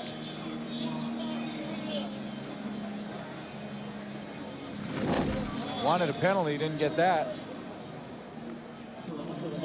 Now he'll have to be out for a couple of plays, if in fact he is able to come back in this one tonight. Week 2, 159 yards. Oh, I see. We're in the wrong week. This is week 7. See, 2, 4, 6. It's next week that he has his big game. That'll be in Edmonton when the Rough Riders are up there. Yeah, the rematch, yeah. All right. Those are some pretty big numbers for a first-timer in the CFL, though. I mean, yeah, the guy's got some NFL experience, but 48 yards is well below his average on the season. And you got to give credit to that secondary for the Edmonton Eskimos.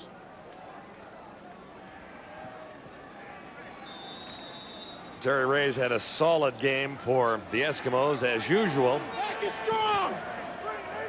Now Saskatchewan looks at 2nd and 14. And it's another critical play for Henry Burris. He has Davis. Davis can't quite get to the first down area. Stopped by Dwayne Provo. Still at substantial yardage, and I would think at 2:19 remaining, they might have to go for this one, depending on just how close he got. There's an Eskimo down, but that tackle by Dwayne Provo was just unbelievable. It'll go down in the stats as one tackle, but this was a huge tackle. A running back one-on-one with all kinds of field, both sides of you. This is, look at that, shake and bake and shoulder right into the numbers. Provo just stayed with his man. Yeah, open field with absolutely no help. Well, you talk about being on an island. That's being on an island. Malvin Hunter is now injured near the 45 and being attended to.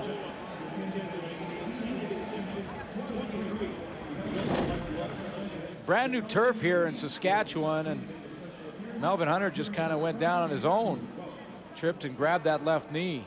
Of course, this is the field, the new turf, which is very nice, by the way. It was down there. It looks great, but you would have been fast on this new grass. I would have sped right up to a 5-1 maybe. But this is the type of, it's the brand new turf, and this is the turf that Nealon Green hurt himself in the preseason. Yeah, Nealon Green hurt himself here and missed the early games. Yeah. We've seen a couple of this where you just kind of get caught in the new turf and really on your own come up with a bit of an injury. And Don Matthews has been around long enough to know that 2 minutes and 19 seconds is plenty of time for Saskatchewan with just a 13-point lead, and especially when they have this strong wind behind them. Over there talking to Hugh Campbell, and Hugh Campbell, of course, was the guy who brought Don Matthews into the Canadian Football League back in 1977. He brought Matthews in out of a high school in Oregon, and that's where Don Matthews' great coaching career began. Hugh Campbell's CFL career began right here at Taylor Field. When Lancaster was the quarterback, Hugh Campbell, number 31, was one of his receivers. And it was not a turf at that time. It was grass. No, it was real grass, and there were some great stories about those days when they had seats in the end zones to our right here, and before the expansion of the stadium. there were 10, 15 rows of seats in the end zones.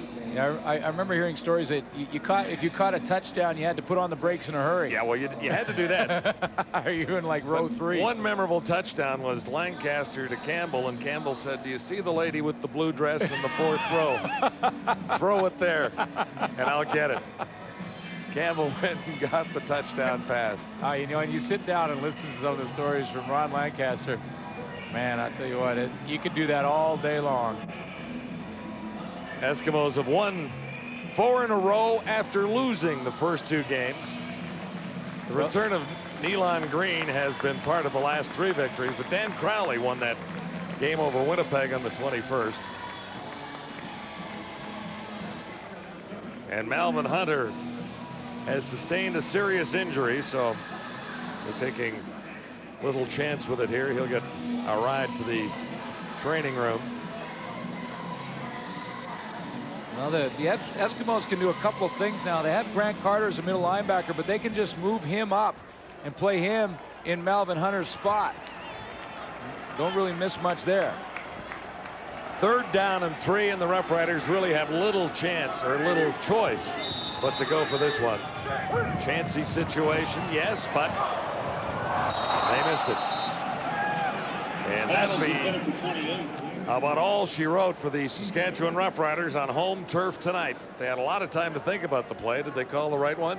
They called the right play, but because of some pressure, Henry Burris was rushed on the throw, and he just couldn't get it there.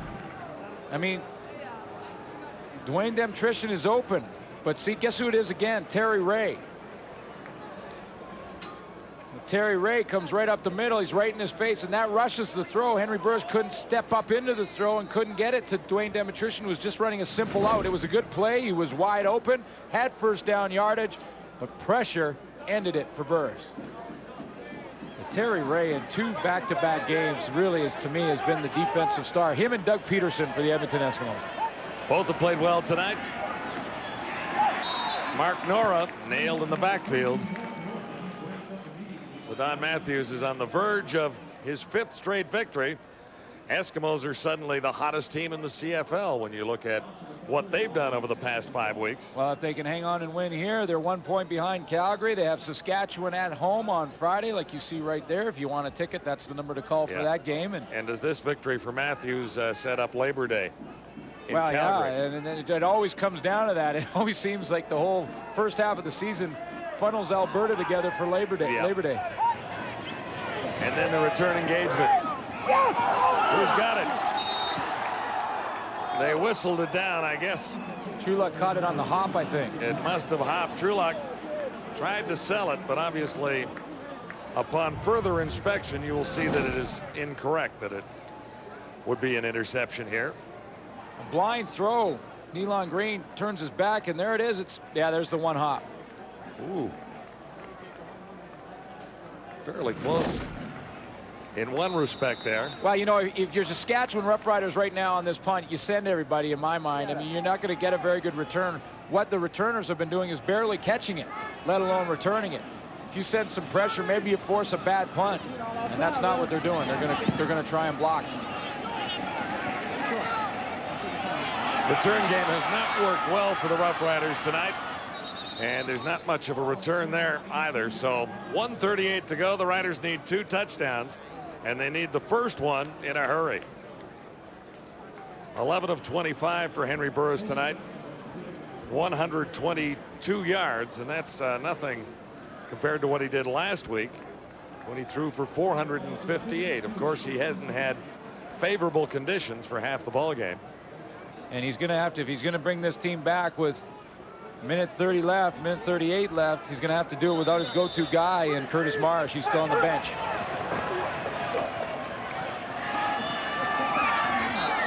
Marker is down as he missed his target, Bendras, but...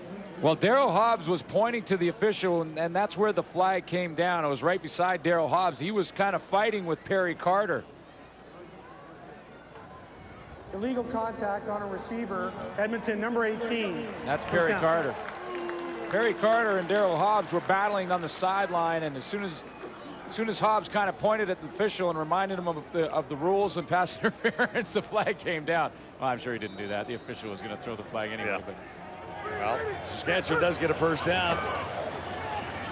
Burris has his target down at the 20-yard line. Bendras made the catch. Demetrius Bendras.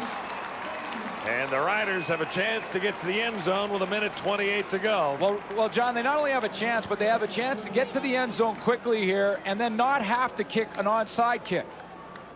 Kick the ball deep and try and get their defense on the field, get the ball back for maybe 40 seconds. Of course, they have to score here, and they have to score quickly. 29 yards in the previous play.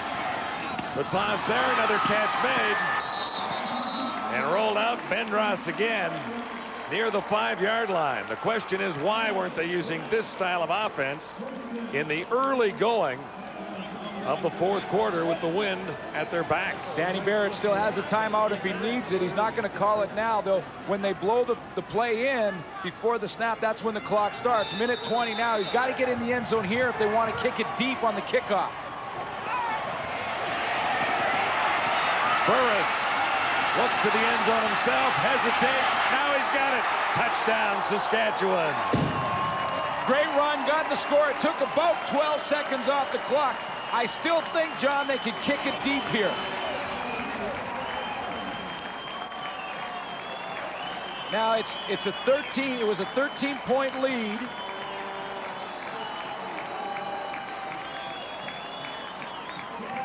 You kick the convert, that cuts it to 6.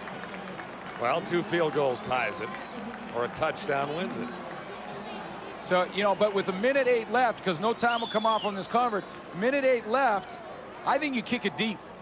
I don't think you onside it here, especially with the wind.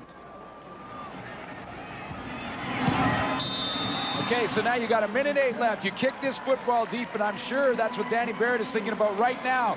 This is the decision he's got to make, and there's Alex Smith. He's the special teams coach. They're talking about it right now. Do we kick it deep or we try the onside? I say you kick it deep. Get your defense on the field. Try and bottle them up, because this is what you also understand. The deep kick with the wind at your back will get the deeper yardage than normal, say inside the 30-yard line. If you can hold them on 2 and out, Sean Fleming now has to punt it into the wind, and you're looking at picking up the ball, in the best case scenario, inside of midfield. I'm buying absolutely everything you say. You didn't look convinced. No, I am. I'm buying it. Just like I was listening last night when you said Heward should have kicked the field goal and kept himself alive. Yeah, I've taken a little poll on that, and everyone has agreed. But here's Don Madsen. Now he's got to send on the hands team. The hands team is the team that prevents an onside kick. Now he's got to play it safe and put that team on. But that team also knows how to fall back and block if the ball is kicked deep. So Paul McCallum, I'm sure, will be instructed, kick that as deep as they can, cover it. No, you don't want it into the end zone, obviously. No. You don't want it in the end zone. Not that deep. Just deep. Well, the thing Medium is, deep. But the thing is, not deep. Just kick it up high around the 10-yard line, because the returners are going to have to catch it. If it bounces around, it's considered, you can recover. Well, look at the formation they're using out there. That's the onside kick formation. The onside kick formation. It's up, and it's right into the arms of an Eskimo, Terry Vaughn, at midfield, and you hated the call from the coach 2 nights in a row. Well, I do. I think you've got to write a book. I really do. I think you've got to write a book on coaching. And I'm not second-guessing coaches right now. I mean, I didn't like the call when Heward didn't kick the field goal. You still have time, 1 minute and 8 seconds. They're going to get the ball back, let's say, 1 minute left. You got a timeout in your pocket. Well, McCallum didn't do a very good job of the kick either. Well, but it was too deep. But that's another thing. It's hard to kick an onside kick with the wind at your back, because it carries the football. It's hard to be accurate with it.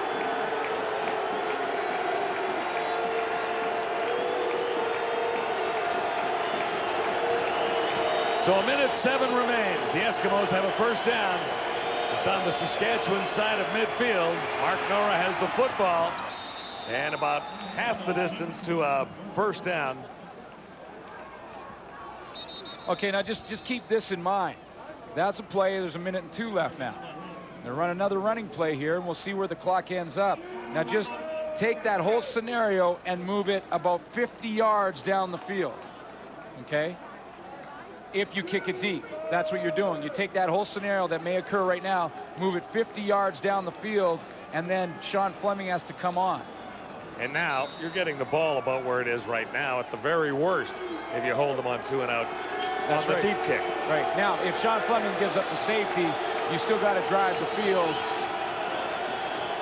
Well, there's still 1:02 left. Still a little life in the Roughriders. They need a huge play here on 2nd and 5. See, they've got the big guys in. Edmonton does offensively, so you know they're going to run the ball.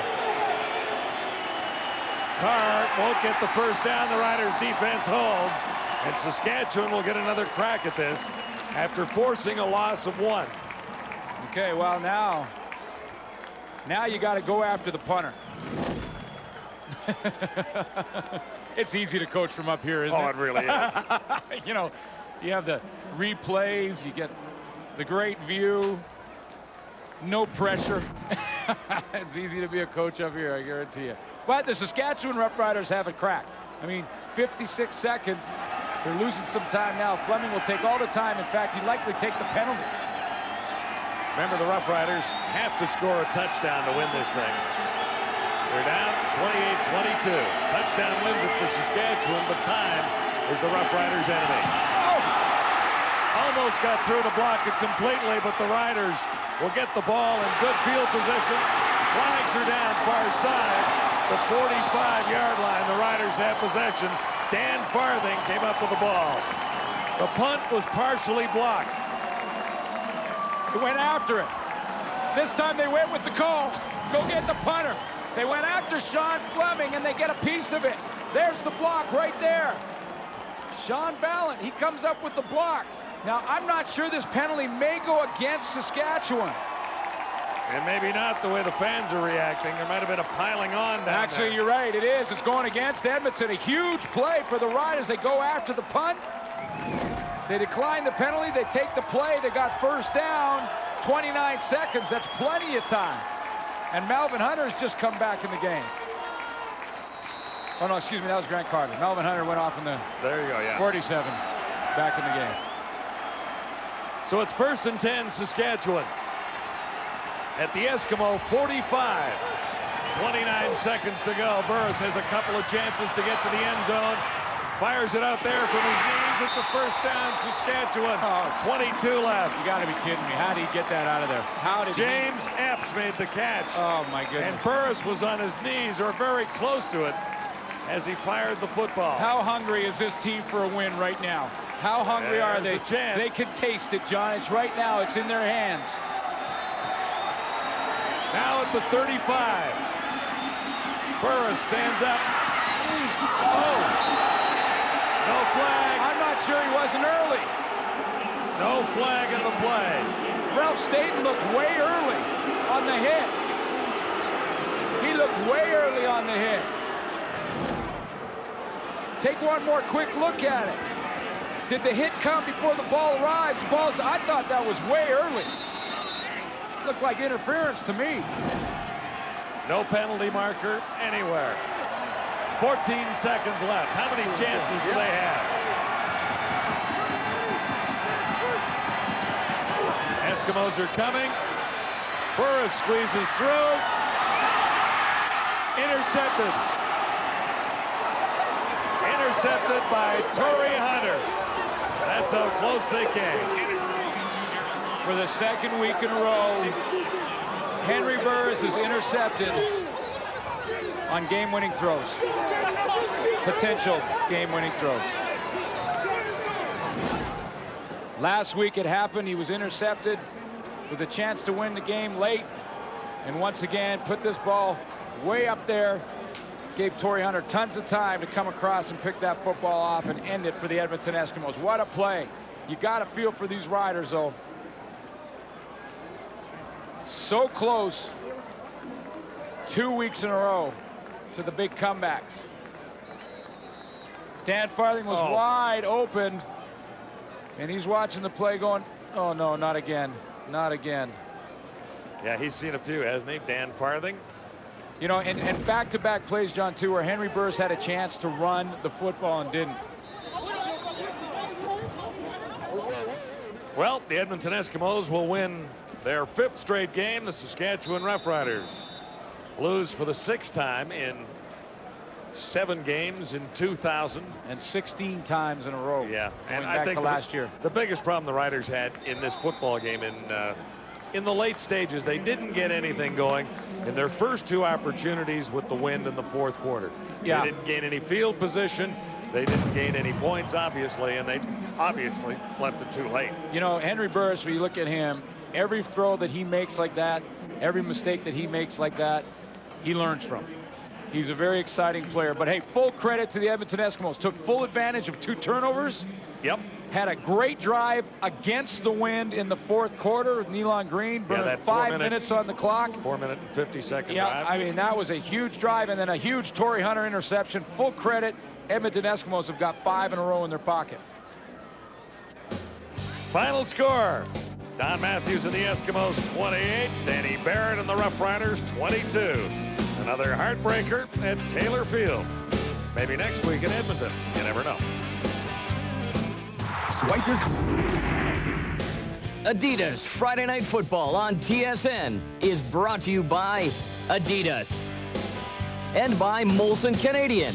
I am Canadian. Well, both streaks continue. Edmonton has now won 5 games in a row, and yes, Saskatchewan now winless in 16. And joining us now, a perfect quarterback so far this season, Nealon Green, during the 5-game winning streak. 4-0 since he returned from his injury. Nealon, congratulations. Since you came back from that injury, did you expect things to go so well so fast? You know, it comes down to making plays, and I give a lot of credit to Saskatchewan. Every week they've been going out, giving it their all, and they're just coming up short in the end. But they're doing the right things. They're making some plays, and, you know, it's just got to come down to making plays at the end of the game, and they'll win more games, and I got a lot of respect for them. Nealon, Eric Tillman, you were 20 of 33 for over 200 yards on a really windy night. Just a tremendous performance. Tell us how much of a factor the wind was tonight. It was a big factor, and as you know, we got a lot of points going with the wind, and it's hard, it's tough, real tough to throw, you know, into the wind, and the balls was tailing on us a little bit, but, you know, those guys was making some great catches, and I think the defense did an excellent job, and they put us in a good field position to put some points on the board. Nealon, Matt Dunnigan here. Two quick questions. One, first, how's the knee? And 2, if you had a go-to guy in your receiving corps right now, who would it be and why? Well, the knee is feeling great right now. I'm moving around, and it's coming to me every week. I'm getting better. It's getting stronger every week. So the knee is now, I'm not really concentrating on the knee now. So as far as receivers go, it's either one. It's a toss-up. I just put them all in the hat and just pull them one out. All right, so, good answer. Hey, Nealon, Chris Schultz here. I mean, in the big picture, you guys were 6-12 last year. You started the season 0-2. Is there anything specific as to the dramatic turnaround, or is it just a matter of everybody kind of peaking at the right time, which has created this winning streak? I think it's every unit. It comes down to special teams, the special teams unit getting us in a good field position to get points. The defense doing a great job keeping them out of the end zone, and we're getting points. And I mean, when you're working on all cylinders like that, it's real hard to beat a team like that. So we're feeling good. We're just going to go into the film room. We'll look at it and correct our mistakes. So we did a lot of mistakes today, myself. One coming down the stretch throwing the ball with 1:30. I got yelled at. So I got some things to work on myself. You have one more week before it, but I know the back of your mind, you have to be thinking about Labor Day and the week after that and those back-to-back games against the cross-province rivals. Well, you know, we know their capability. We know that they're a hot team as well. But, you know, we got one more task with Saskatchewan right now. And, I mean, when that week come up, you know it's going to be a real fired-up week for us. Nealon, congratulations. Thanks a lot for joining us. Thank you, guys. Nealon Green, the quarterback of the Edmonton Eskimos, who have now won 5 straight games. They're comfortably in 2nd place in the CFL West. Let's talk a little bit about this one. And let's talk about down the stretch where Saskatchewan really did have a chance to win.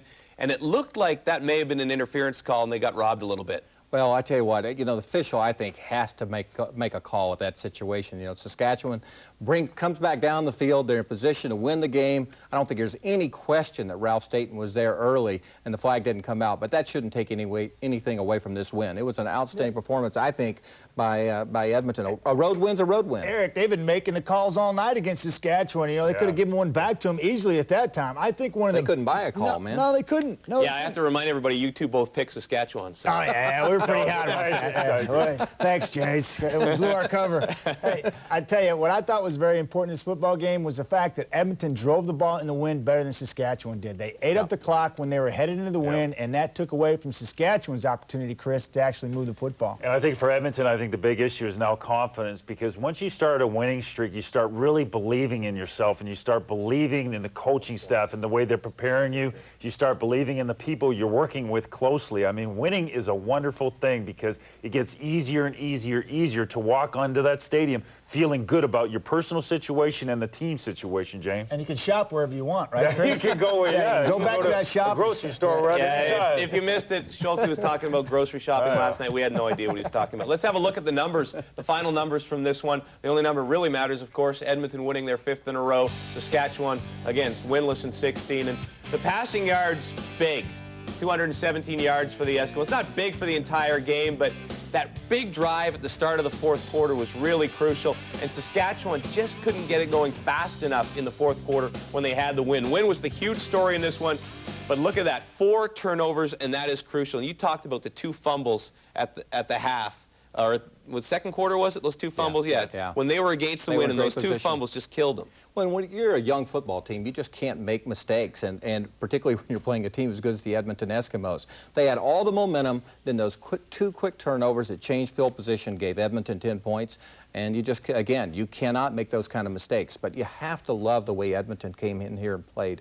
After 4 straight wins, an emotional win against Montreal, a lot of teams would have been flat. They came to Taylor Field, one of the toughest places to play in this league, and they played hard and played smart. Eric, you talk about playing young, and they made some rookie mistakes. I saw one there at the end of the ball game. Yeah, a lot of people talk about Henry Burris throwing another interception at the end of the ball game that could have won it for him. Well, I tell you what, this team is young, and they are making some young mistakes, but they're hungry. But until they get everybody on the same page, they're not going to get a win.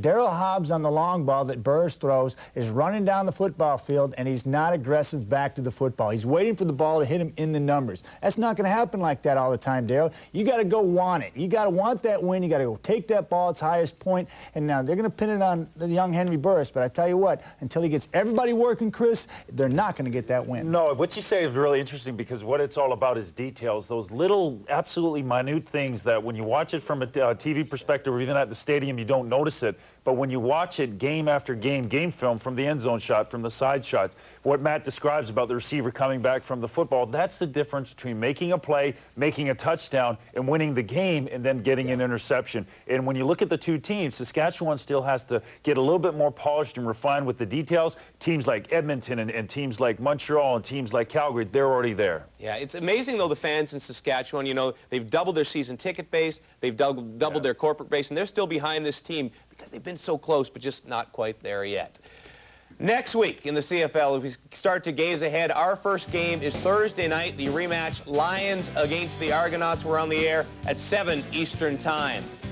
In the interim, why don't you visit www.tsn.ca/CFL and check out our up-close feature on Henry Burris. Sports Desk is 1 hour away. Of course, special round today at the PGA Championship. Tiger and Jack will have the full story on that one. Up next, Sports Desk will be your way shortly. Neon Green and the Eskimos have won 5 straight football games. Only the Stamps ahead of them in the West. This has been a presentation of TSN, Canada's most watched sports network.